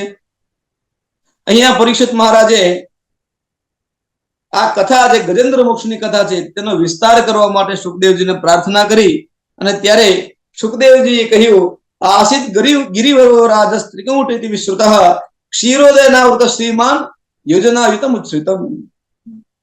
ત્રિકુટ નામનો 10,000 યોજન ઊંચો એવો પર્વત જે ક્ષીર સાગરની મધ્યમાં આવેલો અને સોનાનું, લોઢાનું અને રૂપાનું એમ એના 3 શિખર હતા. આ પર્વત ઉપર ખૂબ જ સમૃદ્ધિ હતી અને સર્વ રત્ન અને ધાતુઓથી એવો ઝળહળતો આ પર્વત હતો. અનેક અનેક વિવિધ પ્રકારના વૃક્ષો, લતાઓ અને પુષ્પોથી સમૃદ્ધિમાન એવો આ પર્વત હતો અને એ પર્વત જે છે એ અત્યંત આકર્ષણનું કેન્દ્ર હતું. હવે એક વખત એક હસ્તીરાજ એ પોતાના પરિવારજનોની સાથે વિહાર કરવા માટે ફરવા નીકળ્યો હતો. હવે સૂર્યના તાપથી પીડિત એવો હાથી જે છે એ પોતાના પરિવાર સાથે જ્યારે પરિભ્રમણ કરતો હતો, સુંદર મજાનું જળ જોયું અને એને એમ થયું કે આ જળની અંદર હું જઈશ અને મને શીતળતા પ્રાપ્ત થશે. એવી વાંછાથી, એવી ઈચ્છાથી તે જળમાં અંદર ઉતર્યો, જલપાન કર્યું અને જલ ક્રીડા શરૂ કરી અને આ સમૃદ્ધિ હસ્તિરાજને સિદ્ધ થયેલા અર્થ પુરુષાર્થને ઓળખાવે છે. અર્થાત ધર્મ, અર્થ, કામ અને મોક્ષ, આમાંથી અર્થ નામક પુરુષાર્થ જે છે, ધર્મ જે છે એનું પાલન આ હસ્તિરાજે પૂર્વજન્મમાં કરેલું હતું જે આપણા સંજ્ઞાન માટે. પણ અર્થ પુરુષાર્થને ઓળખાવે છે. આ અત્યંત ત્રિકૂટ નામનો જે પર્વત, 3 પર્વતો જે અત્યંત સમૃદ્ધિ વાળા હતા, સુવર્ણ, રજત અને લોહ, એની સમૃદ્ધિથી ભરેલા, એટલે અર્થ પુરુષાર્થ જે છે એને આ અભિવ્યક્ત કરે છે. તો વિહાર મગ્ન એ જે હાથી જ્યારે અંદર જલ ક્રીડા કરતો હતો તો એને એવું લાગ્યું કે જાણે એનું પગ કોઈ પકડી રહ્યું છે અને હાથી જે છે પોતાના પગને છોડાવવાનો પ્રયાસ કર્યો પણ એનો પગ જે છે છૂટી શક્યો નહીં. એ સમયે એના જે પરિવારજનો હતા એ તો ધીમે ધીમે એ જળમાંથી બહાર આવી ગયા, પણ હાથી જે છે જેમ જેમ પોતાના પગને છોડાવવાનો પ્રયત્ન કરતો જાય એમ એમ એ વધારે ને વધારે અંદર પહોંચતો જાય. આપણને સૌને આ ગજેન્દ્ર લીલાની કથા જે છે એ ખ્યાલ છે અને ઓલું કથાકારો જયારે કથા કરતા હોઈએ, કાપલ્ય કથાકારો મારી જેવા હોય એને થોડી વાર લાગે, બાકી તો હે ગોવિંદ હે ગોપાલ કરી નાખી કથા જે છે પૂર્ણ કરી દો. પણ અહીંયા એવી વાત અહીંયા એમણે કહી કે ભાઈ એ જે ગધ જે છે એ પોતાના પગને છોડાવવાના જેટલા પ્રયત્નો કરે એટલો જ એમાં એ મગ્ન થતો જાય, ડૂબતો જાય અને પછી એના આસપાસ ઉભા રહેલા બધા જ જે સગા સંબંધીઓ છે એ વારણ હાથીઓ જે છે એ પોતાની સૂંઢ દ્વારા આમ નાદ કરે છે પણ એની વારે કોઈ જઈ શકતું નથી. આપણે જ્યારે આ ગધ જે છે એને પકડ્યો છે ગ્રાહે, ગ્રાહ જે છે એને પગથી પકડ્યો. ગ્રાહ એટલે થાય મૃત્યુ અને મૃત્યુ જે છે એ પગથી જ પ્રારંભ થાય. સૌથી પહેલા ઢીચણિયા છોલાય, ઢીચણિયા છોલાય અને પછી ત્યાંથી પછી ઓલા જોડોકા દર્દ જે છે એની દવાઓ લગાડવાની શરૂઆત થાય એટલે સમજવાનું કે હવે આપણને વૃદ્ધાવસ્થાએ પકડ્યા છે. શરૂઆત જે છે એ પગથી થાય વૃદ્ધાવસ્થાની. એટલે વૃદ્ધાવસ્થામાં સર્વ પહેલા જે છે એ પગ પકડાય, પગમાંથી પછી આ મકર જે છે કાળ સ્વરૂપી મકર એ ઉપર આવતો જાય, પગ પછી પેટ પકડાય. પેટ એટલે શું તો કે ભાઈ ઉદરને લગતી પીડા, લીવરને લગતા રોગો, ને એમાંય વળી પાછા ઉપર ઉપર ઉપર જતા જઈએ એટલે પછી આ કાન જાય, વાણી જે છે થોથવાય, દ્રગ દ્રગ નહીં તેજ દેહ જબ ડગમગ પગ પગ મગ મગ અલગ પરમ ચગ ચગ મુખ દંત બચન જબ ફગ ફગ જમ અનુચર લગભગ જગ રગ. એટલે આ વૃદ્ધાવસ્થા જેવી આવે એટલે આ બધું જે છે કામ કરતું બંધ થતું જાય, ઇન્દ્રિયો જે છે આપણો સાથ છોડતી જાય, સ્વાદ જે છે જતો રહે, સંભળાવવાનું બંધ થાય, આંખે ચશ્મા આવી ગયા પછી મોતિયાના બે ઓપરેશન કરાવડાવવા પડે અને તોય કઈ મેળ ન થાય. અને આવી પરિસ્થિતિ આવે અને એવા સમયે પછી આ દેહધારીને હોસ્પિટલાઇઝ કરવામાં આવે. હોસ્પિટલમાં પથારીએ પડ્યા હોઈએ, વૃદ્ધાવસ્થા જે છે ચારે ચુકોર જોર કરી રહી છે અને કાળ સ્વરૂપી મકરે આ જીવને પકડ્યો છે, એ છોડવાનું નામ લેતો નથી. અને પછી કેટલાય પ્રકારના ઓપરેશનો થઈ ચૂકે, કેટલાય થીગડાઓ વાગી જાય, ડોક્ટરોએ સોયું ગુપાવી દીધી હોય અને પછી વેન્ટિલેટર ઉપર કૃત્રિમ શ્વાસ લેતા હોઈએ, એની ગણનાઓ ચાલતી હોય, બીજી બાજુ આપણે શ્વાસ ગણતા હોઈએ કે હવે મરવાનો વારો આવે, બીજી બાજુ છોકરાઓ પૈસા ગણતા હોય કે બાપુ હવે આ છૂટે તો સારું, નહીતર હવે આ બિલ જે છે ઉત્તર વધતું જાય. અને એમાં પછી ડોક્ટરો એમ કહી દે કે ઉંમર દાદાની બહુ થઈ ગઈ છે અને હવે આમાં કાંઈ થાય એમ નથી. અને એવા સમયે છોકરાઓ જે છે જયારે કાનમાં આવીને એમ કે બાપુ હવે ભગવાનનું નામ લ્યો, એટલે દાદો સમજી જાય કે હવે છોકરાઓએ આપણી માયા મૂકી દીધી અને હવે જવાનું પાકું. અને આ બધી જ ઇન્દ્રિયો જે છે એ ડૂબવા લાગે, પણ બ્રહ્મરંધ્રમાં સ્મરણ શક્તિમાં પરમાત્મા જે છે બિરાજમાન છે. ને એ સમયે જો પૂર્વ જન્મના કૃત કર્મો હોય તો આપણને ઠાકોરજીનું સ્મરણ થાય, જેમ ગજેન્દ્રને થયું, અને પરમાત્માનું નામ લઈએ અને આ જીવનો ઉદ્ધાર થાય. તો ગજનું જે બલ હતું એ બલ જે છે એ ઓસરવા માંડ્યું, પોતાની શક્તિનો જે અહંકાર હતો એ ઓગળવા માંડ્યો અને એને એમ થયું કે હવે આપણાથી કઈ થવાનું છે નહીં.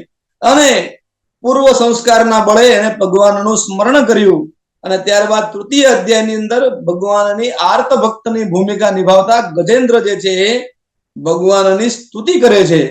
એ સ્તુતિ જે છે એ 28 શ્લોકમાં તૃતીય અધ્યાયમાં ગજેન્દ્રજીએ સ્તુતિ કરી છે. એ 28 તત્વોના મૂળ તત્વોમાં એવા સર્વદેવમય પરમાત્મા હરિ અને એનું સ્મરણ એમને કર્યું. બલ, સ્વજન અને સમૃદ્ધિ આ ત્રણેયનું અભિમાન જ્યારે ઓસરી જાય ત્યારે વિષયનું વિષ ઉતરી જાય, બધો જ અહંકાર જે છે એ પાયમાલ થઈ જાય, ખીચા ખાલી થઈ જાય અને પછી આપણે આર્ત સ્વરૂપે પરમાત્માનું સ્મરણ કરીએ છીએ. બધું જ સામર્થ્ય શિથિલ થઈ જાય, બધી જ ક્ષમતાઓ, બધા જ અહંકારો ભાંગીને ભૂકો થઈ જાય અને ત્યારે આપણનો અંતઃકરણથી આર્તનાદ થાય અને પરમાત્મા જે છે એની જો કૃપા હોય તો અશક્ય પણ શક્ય થઈ જાય. તો હરિની શરણાગતિ જે છે એ થાય. હવે જયારે ગજ જે છે ગ્રાહ જે છે આટલું બળ કરે છે, ગજ જે છે છોડવાનો પ્રયત્ન કરે છે ને ધીમે ધીમે ગળું આવ્યું ને પછી તો મોઢું આવ્યું ને આંખ ને કાને ડૂબવા માંડ્યા ને આંખ ડૂબવાની હતી ત્યારે કમળ દેખાઈ ગયું અને એ કમળ જે છે એને પકડ્યું અને ગજેન્દ્રએ પરમાત્માનો સ્મરણ કરતા કરતા કહ્યું, નમો ભગવતે તસ્મૈ યત એતત ચિદાત્મકમ પુરુષાયાદિ બીજાય ત્વરેશાય વિધિમહી. પરમાત્માના એ પરમ ચૈતન્ય સ્વરૂપનું સ્મરણ કર્યું અને પરમાત્મામાં શરણાગતિ એને કરી. અને આપણે જુઓ, પરમાત્મા આપણા સૌના રક્ષક છે અને રક્ષક પાસેથી જ્યારે રક્ષણ મેળવવું હોય તો આપણે શરણાગતિ સ્વીકારવી પડે. એની સામે મૂછો મરડવા જઈએ તો પછી આપણી પરીક્ષા કરે, સમીક્ષા કરે અને પછી કૃપા કરે. એટલા માટે જો શરણાગત થઈ ગયા હોઈએ, પરમાત્મા જે છે કેવા છે તો કે હરિ સર્વસમર્થો હિ, પરમાત્મા સર્વસમર્થ છે. કરતું અકર્તું અને ત્રીજું અન્યથા કરતું, કોઈને સમજાય ને એવી રીતના આપણું કામ પાર પાડી દે એ પરમાત્મા. એટલે પછી એ પરમાત્માની સ્તુતિ કરે છે અને શરણાગતિ સ્વીકારે છે. અને જ્યારે પરમાત્માની શરણાગતિ સ્વીકારે એટલે પરમાત્મા જે છે એ અખિલ ગુરુ છે. તો ગજેન્દ્રની આ સ્તુતિ જે છે એ સાંભળીને પરમાત્મા એનો ઉદ્ધાર કરવા માટે આવ્યા.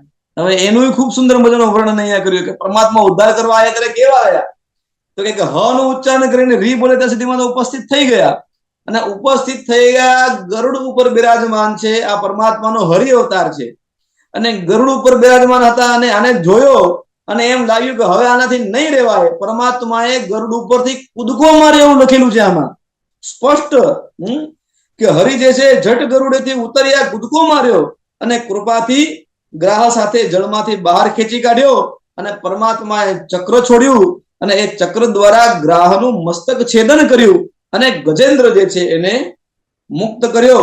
તો સ્વજનના શરીરના સંબંધથી આપણે કર્મવશ અને સ્વાર્થવશ બંધનમાં આવીએ, પણ ભગવાનની સાથેનું બંધન જે છે અંતઃકરણથી છે. તો ચિત્તમ તુ ચેતો હૃદયમ સ્વાંતમ હૃન માનસમ મનઃ, અંતઃકરણથી એ પરમાત્માની અંદર જ્યારે આતુરતા પૂર્વક અનન્ય શરણાગતિથી એમાં આપણો ભાવ જે છે દ્રઢ કરીએ અને શરણાગતિ સ્વીકારીએ ત્યારે પરમાત્મા જે છે આપણી માટે દોડી આવે છે. તો ભગવાને કૃપા કરીને અને ગજેન્દ્ર જે છે એને પણ પરમાત્માએ મુક્ત કર્યો. તેની કથા ત્યારબાદ ચોથા અધ્યાયમાં ભગવાને કૃપા કરીને ગ્રાહને પુનઃ ગંધર્વ બનાવ્યો અને ગજેન્દ્રને પોતાનો પાર્ષદ બનાવ્યો, અને આમ કરીને ભક્તિ અને કૃપા આ બંનેનો વિજય થયો એની વાત અહીંયા કરવામાં આવી. અપરાધી ભક્તના ચરણ અપરાધ કરવા પકડવાથી પણ શાપ મુક્ત થવાય. એટલે કે અહીંયા હાથી જે હતો એ ગજેન્દ્ર જે છે એ પરમાત્માનો તામસ ભક્ત હતો, તો એના પણ ચરણ પકડ્યા કોણે? ગ્રાહે. તો એને સ્તુતિ કરી ગજેન્દ્રએ અને લાભ મળ્યો કોને? તો કે ગ્રાહને લાભ મળ્યો. હા, એક કે સાથ એક ફ્રી. મહેનત બધી કરી ગજેન્દ્રએ અને એનો લાભ જે છે એ અહીંયા ગ્રાહને મળ્યો. તો જો ભગવાનનો તામસ ભક્ત જે છે એના પણ ચરણ પકડવાથી આપણને મુક્તિનો લાભ મળતો હોય, તો ભગવાનના સાત્વિક ભક્તો જે છે એની ભક્તિ કરવાથી, દાસાનુદાસ થવાથી આપણને સહજ રીતે મુક્તિ જે છે પ્રાપ્ત થાય છે. તો ભગવાને આ બંનેને મુક્તિ આપી અને એના પૂર્વજન્મના વૃત્તાંતની અહીંયા કથા. ગ્રાહ જે છે પૂર્વજન્મમાં હુહુ નામક ગંધર્વ હતો, જે કાલરૂપ ગ્રાહ થઈને અહીંયા એને ગજ જે છે એનો પગ પકડ્યો અને એ ગંધર્વ હતો અને ગંધર્વ જે છે એનું પ્રલોભક રૂપ જે છે એ કાલને સાકુળ, પ્રતિકૂળ, શુભ કે અશુભ વગેરે ગુણો પ્રગટ કરી અને તેવા સ્વરૂપને એ ઓળખાવે છે. તો અહીંયા ગજેન્દ્ર મોક્ષ પ્રસંગે વેદાત્મક ગરુડજીને સાથે લાવીને અને પરમાત્માએ હરિએ ભક્તિની વિશિષ્ટતા બતાવી. ભક્તિ પરાયણ માટે ભગવાન કૃપા પરાયણ બને છે. અર્થાત જે વ્યક્તિ ભક્તિમાં ઓતપ્રોત થાય છે તો એની માટે પરમાત્મા કૃપા કરે જ છે અને દોડીને આવે છે. અને એમ કરીને પુષ્ટિ પણ બતાવી અને પુષ્ટિ જે છે એમાં મર્યાદાઓ બાધક થતી નથી. ભગવાન ગરુડારૂઢ છે એટલે કે જ્ઞાન ઉપર પરમાત્મા સ્વયં બિરાજમાન છે. ગરુડ જે છે એ જ્ઞાનનું સ્વરૂપ છે અને મર્યાદાથી પણ વેદાતીત પ્રભુ એ પ્રેમ લક્ષણા ભક્તિથી પ્રસન્ન થાય છે.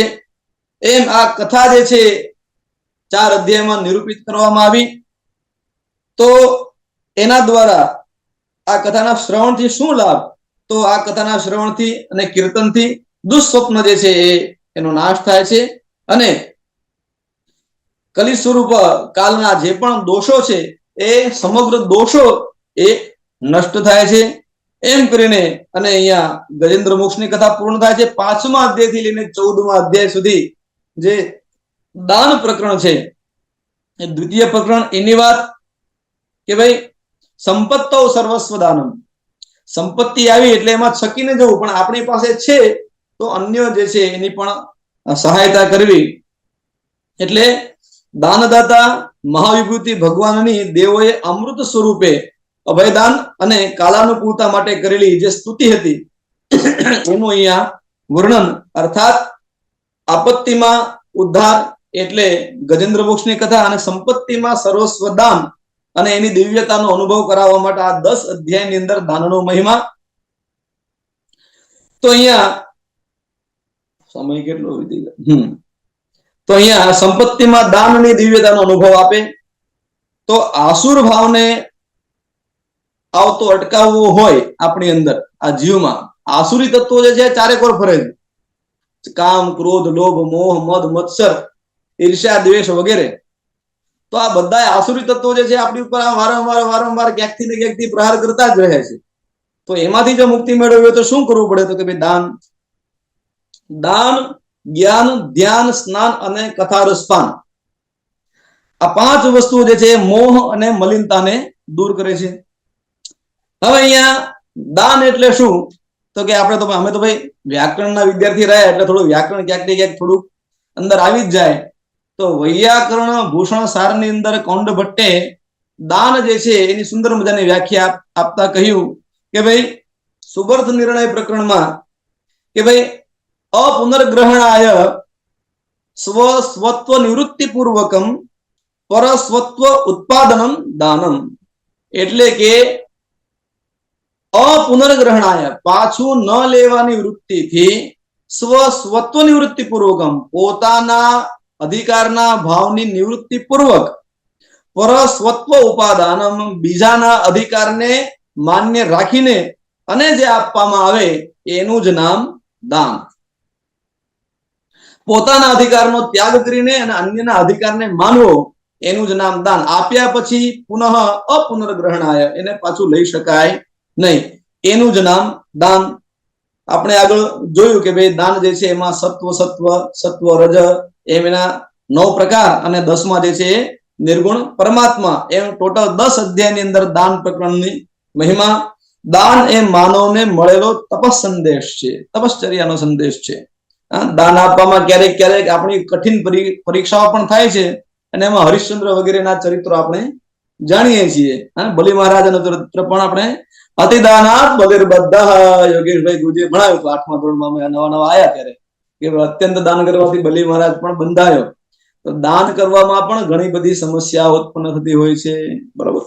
એટલે ક્યારેક ઘરનું બૈરું ના પાડી દે તો પછી દાન આપતા અટકાઈ જાય. એટલા જ માટે દાન એવું છે કે જયારે આપણે વિચાર આવ્યો એ જ સમયે એને અમલમાં મૂકી દઈએ તો જ થઈ શકે. બાકી એ જે વિચારનો સમય છે એ જો વધારે વાર લાગી ગઈ એટલે પછી અનેક પ્રવૃત્તિના અધીન થઈને અને આપણે આપી પણ ન શકીએ એવું પણ બને. એટલા માટે સત્કાર્ય જે છે એ બને એટલું જલ્દી પૂરું કરી જ લેવું જોઈએ. તો દાન જે છે માનવને પરમાત્મા દ્વારા મળેલો તપશ્ચર્યાનો સંદેશ છે. દેવ, દાનવ અને માનવે જયારે ખૂબ તપશ્ચર્યા કરી ત્યારે બ્રહ્માજીએ પ્રગટ થઈને અને વરદાનમાં જીવને સંદેશ રૂપે 3 દ આપ્યા. આની કથા બહુ પ્રસિદ્ધ છે, દ. આ કથા જે છે અત્યંત પ્રસિદ્ધ છે અને આ 3 દ જે છે એના બધાએ પોતાની મનોવૃત્તિને અનુકૂળ અર્થ ગ્રહણ કર્યા. તો ભોગપરાયણ જે દેવતાઓ છે એને દ નો અર્થ એમ કર્યો કે આપણે ઇન્દ્રિયોનું દમન કરવું જોઈએ, બધું જ ભોગવી લેવું એવું જરૂરી નથી, અમુક વસ્તુઓનો ત્યાગ પણ કરવો જોઈએ. તો દેવા પરોક્ષ પ્રિયા ઇવહિ દેવાહ ઉપનિષદો પણ એવું કહે છે કે ભાઈ દેવતાઓ કોને કહેવાય? તો કે પરોક્ષ પ્રિયા ઇવહિ દેવાહ, એ જે સામે નથી દેખાતું. ગુલાબ જાંબુ ખાઈ લેવું, ભોગવી લેવું, પણ પછી ગુલાબ જાંબુ ખાદ્યાખાદ કરીએ અને ગળ્યું ખાદ્યાખાદ કરીએ તો ડાયાબિટીસ એ થાય. તો એ આપણને સાક્ષાત નથી દેખાતું, એ પરોક્ષ દેખાય. તો એ પરોક્ષ જે વસ્તુ છે એનું જે ચિંતન કરી શકે એનું જ નામ દેવ. પરોક્ષ પ્રિયા એવહિ દેવા ઉપનિષદ કહે છે. તો દેવતાઓએ આ દ જે બ્રહ્માજી ઉપદેશ આપ્યો એનો અર્થ એવો લીધો કે ઇન્દ્રિયોનું દમન કરવું જોઈએ, એવો ભોગપરાયણ દેવોએ અર્થ લીધો. ત્યારબાદ જેમની અંદર ક્રૂરતાનો સ્વભાવ વધારે છે એવા દાનવોએ દનો અર્થ એવું લીધો કે ભાઈ દયા રાખવી જોઈએ, બધાને કાપી જ નાખો એવું શું જરૂરી છે? દયા પણ રાખવી જોઈએ. દયા ધર્મ કા મૂલ હે, બરોબર ને? પાપ મૂલ અભિમાન, તુલસી દયા ન છાડીએ જબરગી ઘટ મેં પ્રાણ. એટલે અસુરોને એમ વિચાર આવે કે ભાઈ આપણે દયા રાખવી જોઈએ, તો આપણે તો રાખવી જ જોઈએ. અસુરોમાંથી આપણે શીખવાનું છે ભાઈ. તો એ એમ કે છે કે ભાઈ દયા રાખો. ત્યારબાદ ત્રીજા સંચયશીલ, સંચય એટલે કે બધું ભેગું કરી લેવું, એવી વૃત્તિ વાળા જે માનવ છે એમને દન અર્થ શું સૂચ્યો? તો કે ભાઈ દાન દેવું જોઈએ, એવું એમને સૂચવ્યું. તો ઇન્દ્રાદી દેવોને ઇન્દ્રિયોનું દમન કરવું એવું દેવતાઓને લાગ્યું, બીજા દાનવોને એમ લાગ્યું કે ભાઈ દયા રાખવી જોઈએ, અને ત્રીજા મનુષ્યને એમ લાગ્યું કે દાન કરવું જોઈએ. એમ દ અને દ આ ત્રણેયના અલગ અલગ અર્થો જે છે એ કર્યા. તો ભગવાને પોતાની સદ્ધર્મ લીલામાં દાનને વણી લીધું છે, અને તેમાં દાનના મૂળ કારણરૂપ સાત્વિક ભગવાન જે છે તેમણે દેવોને અમૃત આપ્યું. રાજસ દેવો અસુરો સમુદ્ર મંથન કર્યું, અને તામસ શંકર ભગવાને હલાહલ વિષ્ણુ પાન કર્યું, એની કથા જે છે આ પ્રકરણમાં આવે છે. હવે દાનની અંદર સર્વોત્તમ દાન છે અભયનું દાન છે. અભય કોણ આપી શકે? તો કે પરમાત્મા જ અભયનું દાન આપી શકે. એની સિવાય બીજું કોઈ આપણને અભયનું દાન આપી શકે નહીં. તો અહીંયા 5 થી 14 અધ્યાયમાં દાનની કથા, એમાં 4 મન્વંતરની કથા, પછી 5મા મન્વંતરની કથામાં શ્રી સુખદેવજી કહે છે કે ભાઈ તામસના ભાઈ રૈવત નામના જે 5મા મનુ થયા, તેમણે વ્રતોથી ભગવત સેવાને મન્વંતર ધર્મ કહ્યું. જો આમાં દરેક મનુએ અલગ અલગ અલગ બાબતને મહત્વ આપ્યું છે. કોઈ કે દાનને મહત્વ, કોઈ કે ધર્મને મહત્વ આપ્યું, કોઈ કે કર્મને મહત્વ આપ્યું. એમાં આ રૈવત નામના જે મનુ હતા એમણે ભગવાનની સેવા કરવી, ઠાકોરજીની, એને મહત્વ આપ્યું, અને ભગવત સેવાને મન્વંતર ધર્મ તરીકે ઓળખાવ્યો. તો તેમના સમયમાં શુભ્રને ત્યાં વિકુંઠા નામના એમના પત્ની હતા, અને તેમાં વૈકુંઠ નામનો ભગવાનનો અવતાર થયો, એટલે ભગવાન વૈકુંઠ નારાયણ પણ થયા. તો વૈકુંઠ નામનો ભગવાનનો અવતાર થયો. રમાદેવીનું પ્રિય કરવા માટે પ્રભુએ વૈકુંઠની રચના કરી, એટલે લક્ષ્મીજીને, બાકી ક્ષીરસાગર તો એમની પાસે હતો જ, વૈકુંઠે જવાની કઈ જરૂર નહોતી, પણ પરમાત્માએ એમની પત્નીને રાજી રાખવી બહુ જરૂરી છે ભાઈ. એના વગર કઈ થાય નહીં. ધર્મ કાર્ય કરવું હોય ને, હા, નિત્યક્રમ જે છે તમારામાં, એમાં ચંડીપાઠ ઉમેરવો હોય તો પત્નીને વાત કરવી પડે કે 9 દિવસ છે નવરાત્રીમાં હું અનુષ્ઠાન કરીશ, એટલે એમાં પત્નીને સાથે રાખી એની પ્રસન્નતા જે છે એ બહુ જરૂરી છે. સ્ત્રીયામ તુ રોચમાનાયામ સર્વમ તદ રોચતે કુલમ તસ્યામ ત્વ રોચમાનાયામ સર્વમેવ ન રોચતે. આ મનુ મહારાજે કહ્યું. એટલે અહીંયા પરમાત્માએ રમા એટલે કે લક્ષ્મીજીની પ્રસન્નતા માટે વૈકુંઠનું નિર્માણ કર્યું, અને સ્વયં વૈકુંઠાધિપતિ બન્યા. એનું વર્ણન જે છે તૃતીય સ્કંદમાં આવે છે. 6ઠા ચાક્ષુષ નામના મનુ થયા, તેમણે સત્પુરુષોની સેવામાં મન્વંતર ધર્મ કહ્યો. જો 5મા મનુએ શું કીધું કે ભાઈ ભગવત સેવા એ જ મન્વંતર ધર્મ છે. 6ઠા મનુએ શું કહ્યું કે ભાઈ સત્પુરુષોની સેવા એ મન્વંતર છે. અને તેના સમયમાં વૈરાજના સંભૂતિ નામક જે પત્ની હતા, એના દ્વારા અજિત નામનો અવતાર પરમાત્માએ ધારણ કર્યો. હવે સમુદ્ર મંથન કરીને તેમને દેવોને અમૃત આપ્યું, એ કથા અહીંયા આવે છે. તો પરીક્ષિતે આ લીલાનો વિસ્તાર કરવા માટે કહ્યું, ત્યારે સુખદેવજીએ વર્ણન કરતા કહ્યું કે ભાઈ દુર્વાસાના શ્રાપથી ઇન્દ્રના રાજ્યલક્ષ્મી જે છે એ ચાલ્યા ગયા. હવે વિષ્ણુ પુરાણની અંદર આ પ્રસંગ છે, શ્રીમદ ભાગવતમાં નથી. પણ એક વખત કોઈક એક કન્યા જે છે એ માળા બનાવીને જઈ રહી હતી, અને સુંદર મજાની માળા હતી. એ માળા જે છે સામે આવી રહેલા દુર્વાસા મુનિને એમણે જોયા, એટલે હવે એમણે એ માળા જે છે એ દુર્વાસા મુનિને પધરાવી. હવે એને ભયથી પધરાવી કે આદરથી પધરાવી એ ભગવાન જાણે. દુર્વાસા મુનિ જે છે એના ક્રોધની ચર્ચાઓ જે છે આખા વિશ્વમાં હતી, પણ એમને માળા જે છે દુર્વાસા મુનિને પધરાવી. દુર્વાસા મુનિ એ માળા લીધી, ગ્રહણ કરી, અને પછી રસ્તામાં ચાલતા ચાલતા નીકળે ત્યારે ઐરાવતની ઉપર ઇન્દ્ર મહારાજ જતા હતા. દુર્વાસા મહારાજને એમ થયું કે લાવ ઇન્દ્ર મહારાજને આપણે આ વિશ્વના કલ્યાણની યજ્ઞાદિ દ્વારા, મેઘની વૃષ્ટિ દ્વારા સમગ્ર વિશ્વનું કલ્યાણ કરે છે, તો એવા ઇન્દ્ર મહારાજ જે છે એ પણ આપણી માટે આદરણીય છે એવું માનીને અને તેમણે માળા જે હતી એ ઇન્દ્રને આપી. તો ઇન્દ્ર એ અહંકારમાં લિપ્ત રહીને એ માળા જે છે ગ્રહણ ન કરીને એ માળા એને ઐરાવતને આપી. ઐરાવત તો હાથી, એને તો આ શું ખબર પડે પશુને. એટલે એને એ માળા જે છે એ નીચે નાખી દીધી ને એની ઉપર પગ મૂકીને માળા જે છે એ કચડી નાખી અને એના દ્વારા દુર્વાસા મુનિ જે છે એ ક્રુદ્ધ થયા અને દુર્વાસા મુનિ જે છે એ ક્રોધિત થયા એટલે એમણે શ્રાપ આપ્યો કે ભાઈ તમે શ્રીહીન થાવ, તમારી સમગ્ર સંપત્તિ જે છે ચાલી જાય.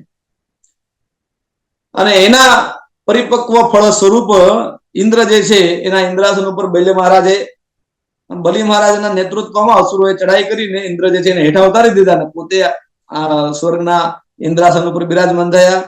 આપણે સૌ જાણીએ છીએ. પણ દુર્વાસા જે છે માનવની દુર્વાસના છે. દુર્વાસના જે છે એક જ ક્ષણમાં એકદમ આમ ભભૂકી ઉઠે.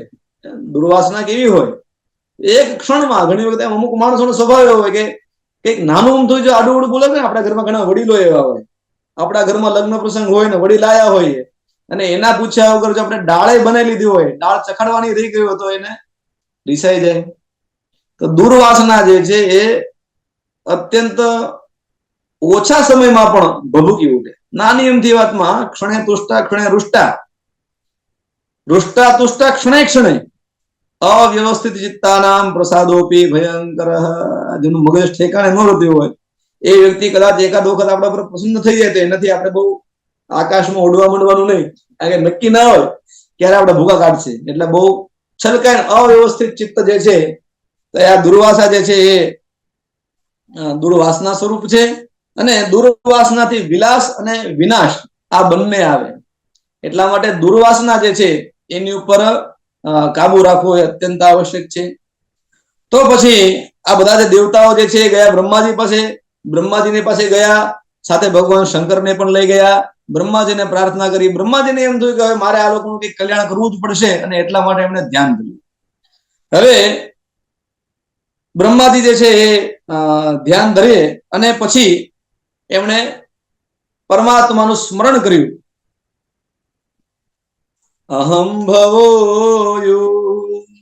યમથો સુરાદયો મનુષ્ય તેર્ય દ્રુમ ઘર્મ જાતય યસ્યાવતારા શકલા વિસર્જિતા વ્રજામ સર્વે શરણમ તમવ્યયમ. બ્રહ્માજી આ બધા દેવતાને સમજાયા કે બીજો હું એટલે કે સ્વયં બ્રહ્માજી, શિવજી, ઇન્દ્રાદિ દેવો, દૈત્યો, મનુષ્ય, તિર્યગીઓની આ ચાર પ્રકારના જે ઉત્પત્તિ છે ને, સ્વેદજ, અંડજ, ઉદ્ભિજ અને જરાયુજ, આ ચારેય પ્રકારની સૃષ્ટિ બધું જ જેને કર્યું છે એ પરમાત્મા જ આપણું શરણ છે. એની સિવાય આપણો કોઈ ઉદ્ધાર કરી શકે એમ છે નહીં. નયસ્ય વાદ્યો ન ચ રક્ષણીયો નોપેક્ષણીયાદરણીય પક્ષ અથાપિ સર્ગ સ્થિતિ સંયમાર્થં દત્તે રજઃ સત્વતમાંસી કાલે. જેની માટે કોઈ પણ વ્યક્તિ એ જેની દ્રષ્ટિમાં વધ્ય અર્થાત નાશ કરવા યોગ્ય, રક્ષણીય રક્ષણ કરવા યોગ્ય નથી, નોપેક્ષણીય કોઈ ઉપેક્ષાને પાત્ર પણ નથી, અને નચ આદરણીય કોઈ આદરણીય પણ નથી. અને છતાંય આ સમગ્ર સૃષ્ટિના સ્થિતિ માટે, ઉત્પત્તિ સ્થિતિને લઈ આ ત્રણેય કાર્યો જે છે એને નિયમન કરવા માટે જે સત્વ અને તમ આ ત્રણેય ગુણોની અંદર કાલે કાલે સમયે સમયે યદા યદા ધર્મસ્ય ગ્લાનિર્ભવતિ ભારત અભ્યુત્થાનમ અધર્મસ્ય તદાત્માનમ સૃજામ્યહમ અને પરિત્રાણાય સાધુનામ વિનાશાય દુષ્કૃતામ ધર્મ સંસ્થાપનાર્થાય સંભવામી યુગે યુગે. યુગે યુગની જે વાત કરી આ કે ભાઈ પોતાને કોઈની સાથે કંઈ જ લેવા દેવા નથી, પણ છતાંય સત્વરજ અને તમ આ ત્રણેય દ્વારા આ બધા જ સમગ્ર વિશ્વના કલ્યાણ માટે એ સમયે સમયે અવતાર ગ્રહણ કરે છે. તેમાં પણ શું કહે છે? અયમ ચ તસ્ય સ્થિતિ પાલન ક્ષણ સત્વં જુષાણસ્ય ભવાય દેહિનામ તસ્માદ વ્રજામઃ શરણં જગદ્ગુરું સ્વાનામ સનોધાસ્યતિ શંસુર પ્રિય. એ પરમાત્મા કેવો છે? અયમ ચ તસ્ય સ્થિતિપાલનક્ષણ. અત્યારના આ જે યુગ ચાલી રહ્યો છે એ કેવો છે? તો કે જેમાં પરમાત્મા સાત્વિક અંશથી ઉત્પન્ન થનારા છે. અને એટલા જ માટે સત્વમ જુષાણસ્ય ભવાય દેહિના, સત્વગુણની અંદર સત્વગુણના વૈશિષ્ટ્યથી પરમાત્મા જે છે અત્યારે કાર્યરત છે. ને એટલા જ માટે તસ્માદ વ્રજામાં શરણમ જગદગુરુમ, જગદગુરુ એ પરમાત્મા છે. અને એ કેવા છે? સ્વાનામ સનો દાસ્યતિ ક્ષમ સુરપ્રિય. સ્વાનામ અર્થાત તેમની શરણાગતિ જેમણે સ્વીકારી છે તેવા પોતાના ભક્તો જે છે એના ઉદ્ધાર માટે આપણે એમનું વચન છે.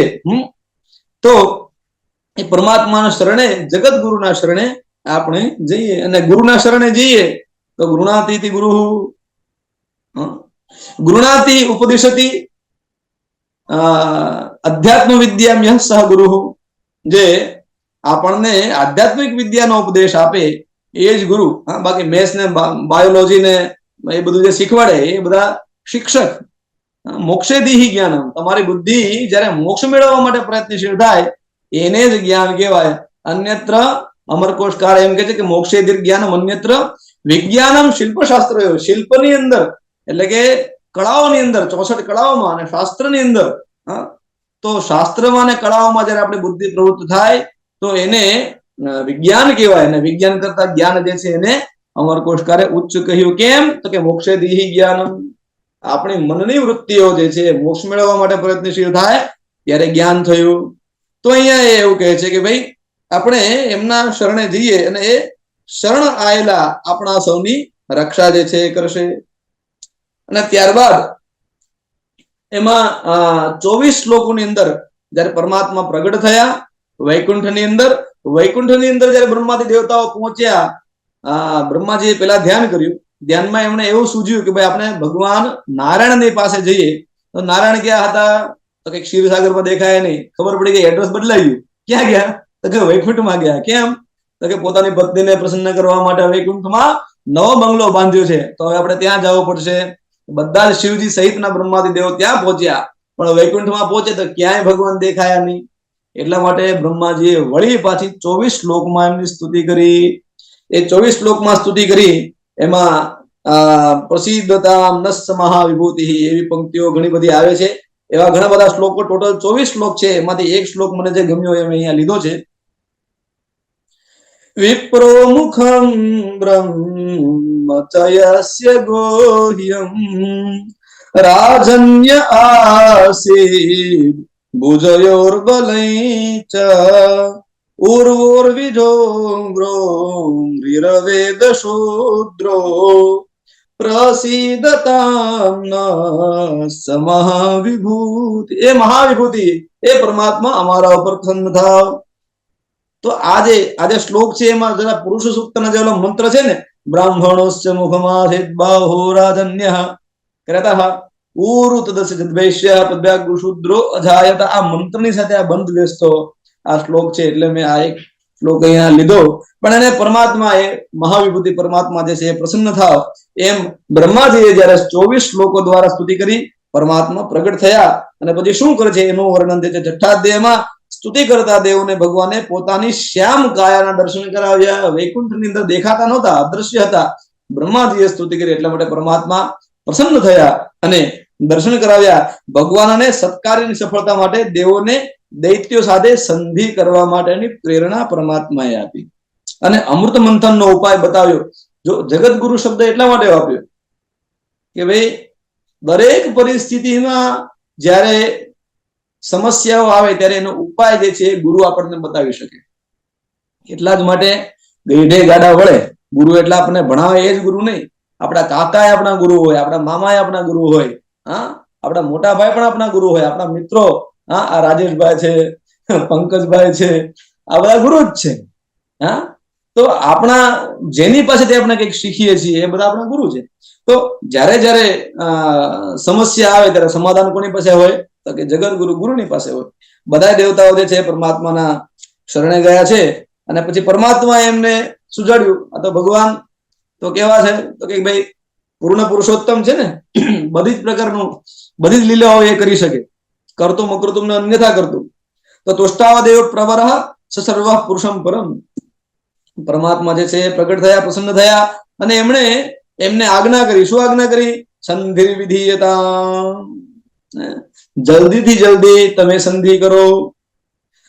હાલ હમણાં દૈત્યો જે છે એને આ કાળ જે અત્યારે ચાલી રહ્યો છે દૈત્યોને અનુકૂળ છે, અને જેનો સમય સારો ચાલતો ને એની સાથે ક્યારે બથોડા લેવા જવાય નહીં. છાનું બેસી રહેવાય.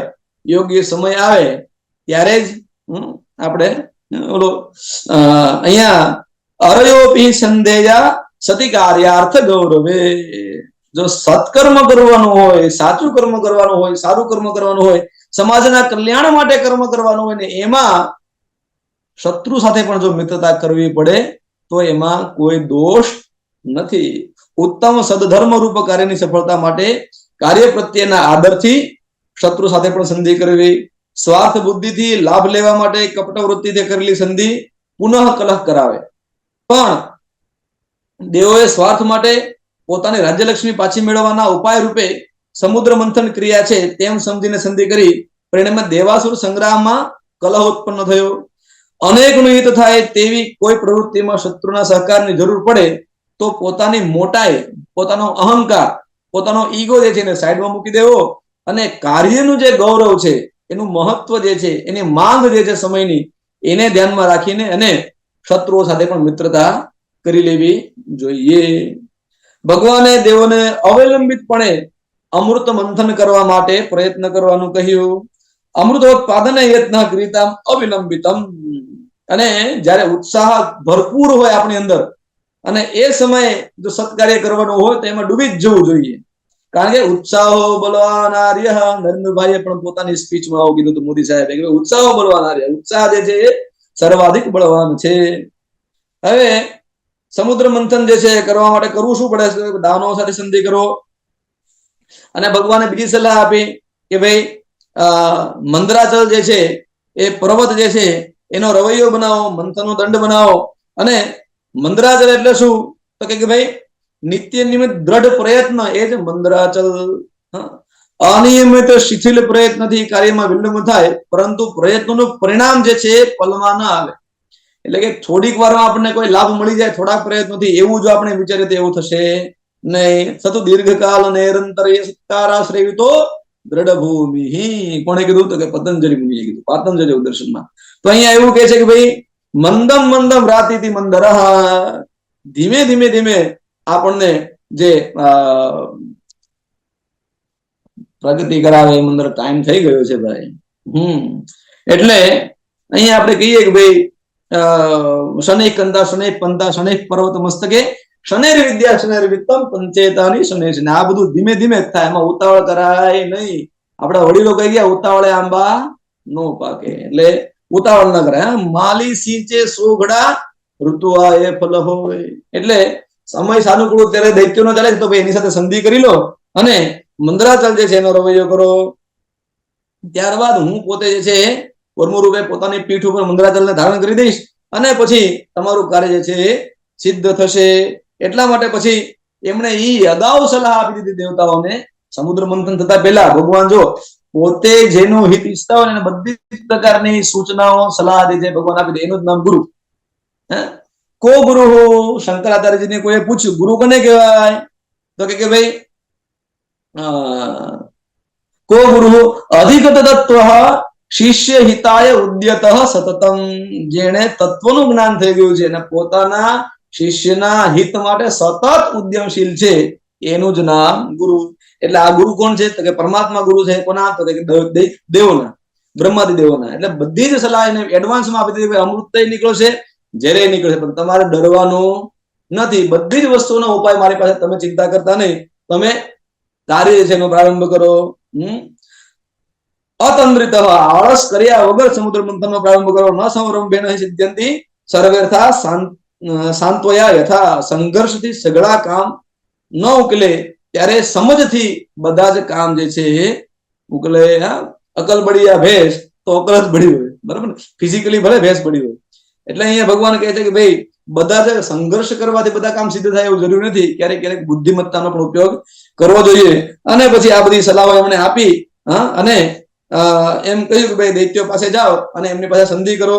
તો દૈત્યોના દેવોના અધિપતિ એવા ઇન્દ્ર જે છે અહીંયા બલિ મહારાજની પાસે આવ્યા અને કહ્યું કે તમે તો અમારા મોટા ભાઈ છો, અમે તમારા નાના ભાઈ છીએ. આપણા માતાઓ ભલે અલગ રહ્યા પણ આપણા પિતા જે છે કશ્યપ ઋષિ એક જ છે, અને એ સંબંધથી તમે અમારા ભાઈ અને અમે તમારા ભાઈ છીએ. તમે અમારા મોટા ભાઈ છો, એટલા માટે તમે અમારી સહાયતા કરો.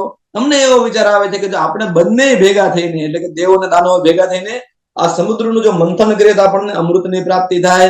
અમૃતની પ્રાપ્તિ થાય એટલે સરખા ભાગે વેચી લઈશું અને પછી આપણે અમૃત તત્વને પ્રાપ્ત કરી લઈશું. દૈત્યો જે છે ખુરાપાતી મગજવાળા હતા. એને એમ થયું કે આપણે ભલે ને આપણે સંધિ કરી લઈએ અત્યારે. બલિ મહારાજના આજુબાજુમાં જે સેવકો હતા, સલાહકારો, એને કીધું ભાઈ કામ કરો, આપણે સંધિ કરી લઈએ અને પછી જેવું અમૃત ઉત્પન્ન થાય ને આ દેવતાઓને ઉડાડી દેવાના અને આપણે અમૃત લઈ લઈશું. એમ કરીને અને પછી બલિ મહારાજના મનના વિચારો જે છે ફરવી નાખ્યા. બલિ મહારાજ કે હારો એને ગુરુની, એના ગુરુ કોણ? તો કે ભાઈ ભાર્ગવ કવિ શુક્રાચાર્ય. શુક્રાચાર્યને પૂછવા રહ્યા નહીં અને પોતાના જે આ બધા જે સલાહકારો હતા એની વાત માની અને સમુદ્ર મંથનમાં આ લોકોનો સાથ આપવાનો નિશ્ચય કર્યો અને નક્કી કર્યું, કપટ સંધિ કરી. કપટ બંને પક્ષે છે. દેવતાઓ એમ વિચારે છે કે આ દૈત્યોને કઈ નથી આપવું, દૈત્યો એમ વિચારે કે દેવતાઓનો કઈ નથી આપવું. અને એમ કરીને અને પછી મંદરાચલનો રવૈયો બનાવીને અને અમૃત મંથન કરવાનો પ્રારંભ કર્યો. હવે એ સમયે મંદરાચલ પર્વત જે છે એને ઉપાડીને બધા લઈને જવાનો પ્રયત્ન કર્યો. ખૂબ તાકાત હતી, દૈત્યો પાસે પણ હતી, દેવતાઓ પાસે પણ હતી, પણ પોતાની શક્તિનો અહંકાર હતો એટલે પર્વતને ઉપાડતા ઉપાડતા આવતા હતા. એમાં રસ્તામાં મંદરાચલ પર્વત જે છે એ હાથમાંથી પડી ગયો. કોઈથી ઉપડ્યો ઉપડે નહીં, એટલા માટે વળી પાછી ભગવાનનું સ્મરણ કર્યું અને પરમાત્માએ અજીત સ્વરૂપ ધારણ કર્યું અને મંદરાચલને પોતાના ગરુડ ઉપર મૂકી દીધો. જેમ કોઈ બિલાડીનો ટોપ હોય અને એને કેમ કોઈ બાળક જે છે ધારણ કરી લે, એવી રીતના ગરુડજીએ આ જે પર્વત હતો એને ધારણ કર્યો અને ઉડીને અહીંયા સમુદ્રના કિનારે પહોંચ્યા. અને ગરુડજી જે છે એ તો જ્ઞાનમય છે અને જ્ઞાનનું સ્વરૂપ છે એટલે એમણે અને પછી પોતે ભક્ત પણ છે અને એ ભક્ત જે છે એને આ મંદરાચલ જે છે પર્વત, એ પર્વતને પોતે ધારણ કરીને સમુદ્ર કિનારે લાવી દીધો. સમુદ્રની અંદર એને જેવા લઈ ગયા, સમુદ્ર મંથનનો પ્રારંભ કર્યો. વાસુકીને પણ એને પ્રલોભન આપ્યું. વાસુકીને કહ્યું ભાઈ તમે દોરડું બની જાઓ, નેત્રો બની જાઓ. એને કીધું નેત્રો બની જાવ, મારા હોત્ર નીકળી જશે, એનું શું? મારા હાડકા બધે કરોડરજ્જુ બધા હાડકા ભૂકા નીકળી જશે, મને એમાં ફાયદો શું? એટલે પછી એને સમજાય પટાવી કે ભાઈ અમે તમને અમૃત આપીશું. એટલે પછી વાસુકી નારાયણ જે છે એ પણ પ્રસન્ન થયા કે ચલો આપણને અમૃત મળશે. એમ કરીને અને વાસુકીને નેત્રુ બનાવ્યું, સમુદ્ર મંથનનો પ્રારંભ કર્યો. પણ મંદરાચલ પર્વત જે છે એ સ્થિર રહેતો નથી. હવે સ્થિર ન રહ્યો એટલા માટે ભગવાન કુર્મ સ્વરૂપ ધારણ કરે છે. એની 7મા અધ્યાયમાં કથા આવે છે. ભગવાને કુર્મનું સ્વરૂપ ધારણ કર્યું અને અત્યંત વિશાળ સ્વરૂપ 10,000 યોજન એવા મોટું એવું કુર્મની પીઠ જે હતી અને એની ઉપર મંદરાચલ જે છે એને ધારણ કર્યો. જાણે કોઈ મોટી પાતર ઉપર જાણે નાનો અમથો દાણો મૂક્યો હોય એવો મંદરાચલ જે છે લાગી રહ્યો હતો. સમુદ્રનું મંથન કરવાનો પ્રારંભ કર્યો અને કૃત્વા વપુ કચ્છપમદ્ભુતમ મહત પ્રવિશ્યતોયમ ગિરિમુજ્જહાર. પરમાત્માએ કચ્છપનું સ્વરૂપ ધારણ કર્યું અને વિશાળ પીઠ ઉપર 1,00,000 યોજન વિશાળ પીઠ ઉપર મંદરાચલને ધારણ કર્યો. મંદર પ્રયત્નથી દબાવ્યો. પરમાત્માના પીઠ ઉપર કોણ વસે છે? તો કે અધર્મ વસે છે.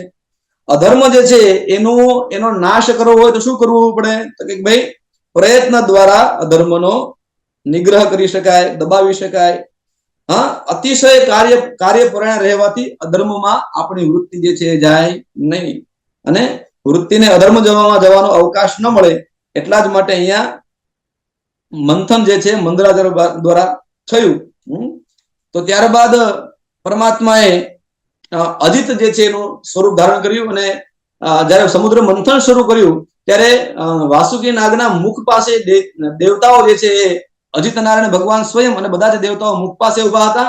દૈત્યો જે છે એ પૂંછડી પાસે ઉભા રહ્યા. એટલે દૈત્યોને અપમાન જેવું લાગ્યું એને એમ થયું કે ભાઈ અમે કઈ એવા થોડા કઈ નવલા છે કે અમે તમે પાછળ મૂકો ને તમે બધા આગળ રહો, તમારામાં એવી કઈ તાકાત છે? એમ કરીને લોકો વિરોધ ઉપાડ્યો. અને પછી ભગવાને આ લોકોને સમજાય ભાઈ આપણું કામ જે છે પાછળ રહી કે આગળ, મૂળ કામ શું છે તો કે સમુદ્ર મંથનનું, તો એ કામ થવું જોઈએ, એને પ્રાયોરિટી આપો. એટલે પછી બધા જ દેવતાઓ જે છે પૂછડાના ભાગ ઉપર ગયા અને બધા જ દૈત્યો જે છે આગળ વાસુકીના મુખ પાસે આવ્યા અને સમુદ્ર મંથનનો પ્રારંભ કર્યો. સમુદ્ર મંથનનો પ્રારંભ કર્યો એટલા માટે એમાંથી ઝેર જે છે ઉત્પન્ન થયું. ઝેર ઉત્પન્ન થયું એટલે દૈત્યો જે છે અડધા પડધા તો એમાં જ બળીને ભસ્મ થયા અને બધી જ જગ્યાએ હાહાકાર થવા માંડ્યો ને એમ થયું કે આવો હલાહલ ઝેર જે છે ઉત્પન્ન થયું, આપણે તો અમૃત ગોતવા હતા, તો નીકળ્યું છે. પણ યત્તદગ્રે વિષમિવ પરિણામે મૃતોપમમ. શરૂઆતમાં વિષ ભલે નીકળે પણ પરિણામમાં અમૃત પ્રાપ્ત થાય. તો અહીંયા તો વિષ નીકળ્યું એટલે બધા ગભરાયા. પણ દેવતાઓને યાદ આવ્યું કે આપણને ભગવાને સલાહ આપી હતી કે અમૃત ઝેર નીકળે તો ડરવાની જરૂર નથી. કોના શરણે ગયા? कैलाश के निवासी नमो बार बार हूँ, नमो बार बार हूँ, आयो शरण तिहारे प्रभु तार तार तू. બધાય ભગવાનના શરણે, શિવજીના શરણે ગયા. ભગવાન શંકરે પાર્વતીજીની સંમતિ લીધી. જો પેલા પત્નીને પૂછ્યું, ભગવાને આપણે સમજાવે છે કે પત્નીને પૂછીને કામ કરો તો ઘર સંસાર સારો ચાલે. એટલે પત્નીને પૂછ્યું અને પાર્વતીજીએ લોક કાર્ય માટે એમને અનુમતિ આપી અને પુંસઃ કૃપયતો ભદ્રે સર્વાત્મા પ્રિયતે હરિ. કોઈની ઉપર દયા કરવાથી સર્વાત્મા ભગવાન વિષ્ણુ પ્રસન્ન થાય છે. ભગવાન શિવના આરાધ્ય કોણ? વિષ્ણુ. અને એમને પ્રસન્ન કરવા માટે આ કરવાનું છે એવું જયારે કીધું, પાર્વતીજીએ હામી ભરી દીધી અને ભગવાન શિવજીએ વિષ્ણુ પાન કર્યું અને વિષને પોતાના કંઠમાં ધારણ કર્યું. ભગવાનના કંઠમાં વિષને સ્થાન આપ્યું. વિષ જે છે એ અંજલિમાંથી ટપક્યું. એની અંજલિમાંથી જે ટપકેલું વિષ હતું એમાંથી ઝેર પીનારા વીછી ને સરીસૃપ ને વગેરે ઉત્પન્ન થયા. તો દોષરૂપ કાલકૂટ જે છે એ પેટમાં જાય તો ભગવાન તો સર્વસમર્થ છે શિવજી, એ તો પચી જાય અને પચી જાય તો પછી ક્યારે પોતાનું સામર્થ્ય બતાડી ન શકે. એટલા માટે એ જે કંઠમાં એને સ્થાન ગ્રહણ કર્યું વિશે અને પ્રલય કાળમાં ભગવાન શિવજી એનો ઉપયોગ કરી શકે એટલા માટે ભગવાન શિવજીએ એને પોતાના ઉદરમાં નહીં પણ પોતાના કંઠમાં સ્થાન આપ્યું અને નીલકંઠ ભગવાન મહાદેવ થયા. 8મા અધ્યાયની અંદર ક્ષીરસાગર માંથી પ્રગટ થયેલા દિવ્ય રત્નો, તો તેનો ઉલ્લેખ છે. લક્ષ્મીનારાયણ ભગવાનને વર્યા તેની વાત, ધન્વંતરી સ્વરૂપે ભગવાન પ્રગટ થયા અને અમૃતનું દાન કર્યું તો તેની કથા, લક્ષ્મી કૌસ્તુભ જાતક સુરા ધન્વંતરી ચંદ્રમાં, આ બધું આપણે જાણીએ છીએ કે ચતુર્દશ રત્નો જે છે ઉત્પન્ન થયા. લક્ષ્મીજી જયારે પ્રગટ થયા ત્યારે બધાને એમ થયું કે આ અમારે હારે પૂર્ણ તો સારું, પણ લક્ષ્મીજીએ તો જે પરમાત્મા ભગવાન શ્રી નારાયણ અને એની અંદર એ દૈવી સંપત્તિ સ્વરૂપ લક્ષ્મીજી જે છે એમને અનુરાગ થયો અને લક્ષ્મીનારાયણ ભગવાનનો જય જયકાર થયો. લક્ષ્મીજી આવીને ભગવાન શ્રી વિષ્ણુના કંઠમાં માલાજી પધરાવ્યા અને લક્ષ્મીનારાયણ ભગવાન કી જય. અને ત્યારબાદ અમૃત મંથન જે છે એમાંથી અમૃત ઉત્પન્ન થયું. ધન્વંતરી મહારાજ જે છે પણ પ્રગટ થયા. અમૃતનો કળશ જે છે બધાના હાથમાં આવ્યો. દૈત્યો કે અમે લઈએ, દાનવો કે અમે લઈએ અને દેવ કે અમે લઈએ, એમ કરતા કરતા ખેંચાખેંચી થવા માંડી. એમાં પછી ભગવાને મોહિનીનો અવતાર પ્રગટ કર્યો અને બધાને એમ કીધું કે તમે શાંત થાઓ, તમારા બધામાં વ્યવસ્થિત તમને તમારી રુચિ પ્રમાણે આ હું પીરસી દઉં, જો તમે હા પાડો તો. એની કથા 9મા અધ્યાયમાં આવી. એમને શું કીધું? કથમ કશ્યપ દાયાદાહ મુશ્ચલ્યામ મય સંગતાહ. એટલે કે તમે દૈત્યોને સંબોધીને એમ કહ્યું કે ભાઈ કશ્યપના પુત્રો જે છે એ પુરુષને ચલિત કરનારી એવી યુવતીમાં મારામાં કઈ રીતના આસક્ત થાવ છો? તો ત્યારે કશ્યપ પુત્રો એ ઋષિ પુત્રો તો સંયમને સુશીલી હોય, એ સંયમો વાળા હોય. આ વાત સાંભળીને એમને ખરેખર તો ભગવાને કટાક્ષ કર્યો હતો, પણ મોહિની સ્વરૂપી પરમાત્માનો જે કટાક્ષ હતો એ દૈત્યોને એમ લાગ્યું કે એમણે અમારી પ્રશંસા કરી કે અમે તો કશ્યપ મહારાજના વંશમાં ઉત્પન્ન થયા છીએ અને પરાક્રમી છીએ. એનો સાર જે છે એ સમજી શક્યા નહીં. તો ભગવાન દ્વારા સૂચવેલો કટાક્ષ તે દૈત્યો ન સમજ્યા અને પોતાનું સન્માન કર્યું અને પોતાની વિશેષ વખાણ કરી એવું તે સમજ્યા અને એમ કહ્યું કે ભાઈ સમજુ લોકો જે હોય એ મન બગડે તેવી સ્ત્રી જે છે એની ઉપર ક્યારેય વિશ્વાસ કરતા નથી, પણ એના રૂપમાં બધા જ દૈત્યો જે છે મોહિત થયા અને એમણે એમ કહ્યું કે ભાઈ અમૃતનું યોગ્ય રીતે વિભાજન તમે કરી આપો. ત્યારે ભગવાને મોહિની સ્વરૂપમાં એવી શરત મૂકી કે યદ્યભ્યુપેતમ કોચ સાધુ સાધુ સાધુ આ કૃતમ મયાવો વિભજે સુધામિમામ. એટલે કે તમે મારું હું જે પણ પ્રકારે વિભાજન કરું એને જો તમે માન્ય રાખવાના હોવ તો જ આ અમૃતનું વિભાજન હું કરું. એટલે પછી એમણે દૈત્યોએ એમ કીધું કે ભાઈ અમે તમે જે કયો એ પ્રમાણે કરવા માટે તત્પર છીએ, પણ તમે જ આ અમૃતનું વિભાજન કરો. અને આમ દૈત્યો જે છે એ વાસનામય બુદ્ધિથી મોહિની સ્વરૂપની અંદર મોહિત થયા છે અને એ જે કે એમાં હાય હા કરવા માંડ્યા. એટલા જ માટે દૈત્યો જે છે એને એ તામસી છે અને ભગવાને આપવામાં કોઈની સાથે ભેદભાવ કર્યો નથી. એમાં સ્પષ્ટ ઉલ્લેખ છે જેને જે પ્રિય હોય એ પહેલા આપવું પડે. તો દાનવો જે છે એને મદિરા જે છે અત્યંત પ્રિય છે એટલે ભગવાને પહેલા એમને મદિરા આપી. મદિરામાં ઉન્મત્ત બધા જ દૈત્યો જે છે એ પોતે એકદમ મદાન્વિત થઈ ગયા અને પછી એમની પ્રિય વસ્તુ એમને આપી. દેવતાઓને પૂછ્યું તમને શું આપીએ પહેલા? દેવતા કીધું અમને તમે અમૃત આપી દો, અમારે મદિરા જોતી નથી. એટલા માટે પછી વારુણી મદિરા દૈત્યોને આપી અને અમૃત જે છે એનું પાન દેવતાઓને કરાવ્યું. પણ એ સમયે દૈત્યો જે છે સભાન અવસ્થામાં નહોતા, સિવાય કે રાહુ જે છે એ ચાલાક.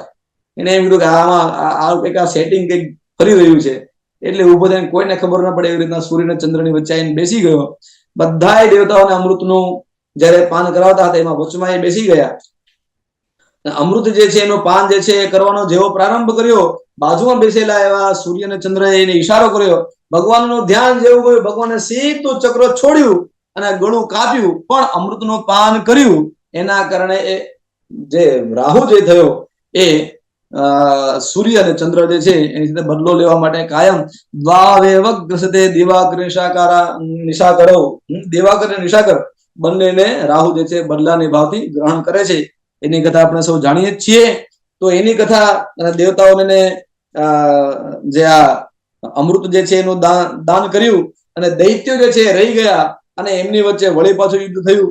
હવે યુદ્ધ થયું એટલે દૈત્યો જે છે એ યુદ્ધમાં ખૂબ પરાક્રમી હતા. એટલે એમણે દેવોને પણ બરોબરના સમથોરિયા માર્યા.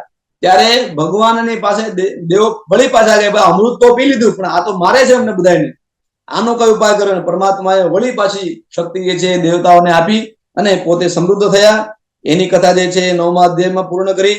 ત્યારબાદ દેવાસુર સંગ્રામની અંદર અમૃત જે છે એના દ્વારા દૈત્યો જે છે એ વંચિત રહ્યા અને દેવતાઓને એનો લાભ પણ લીધો.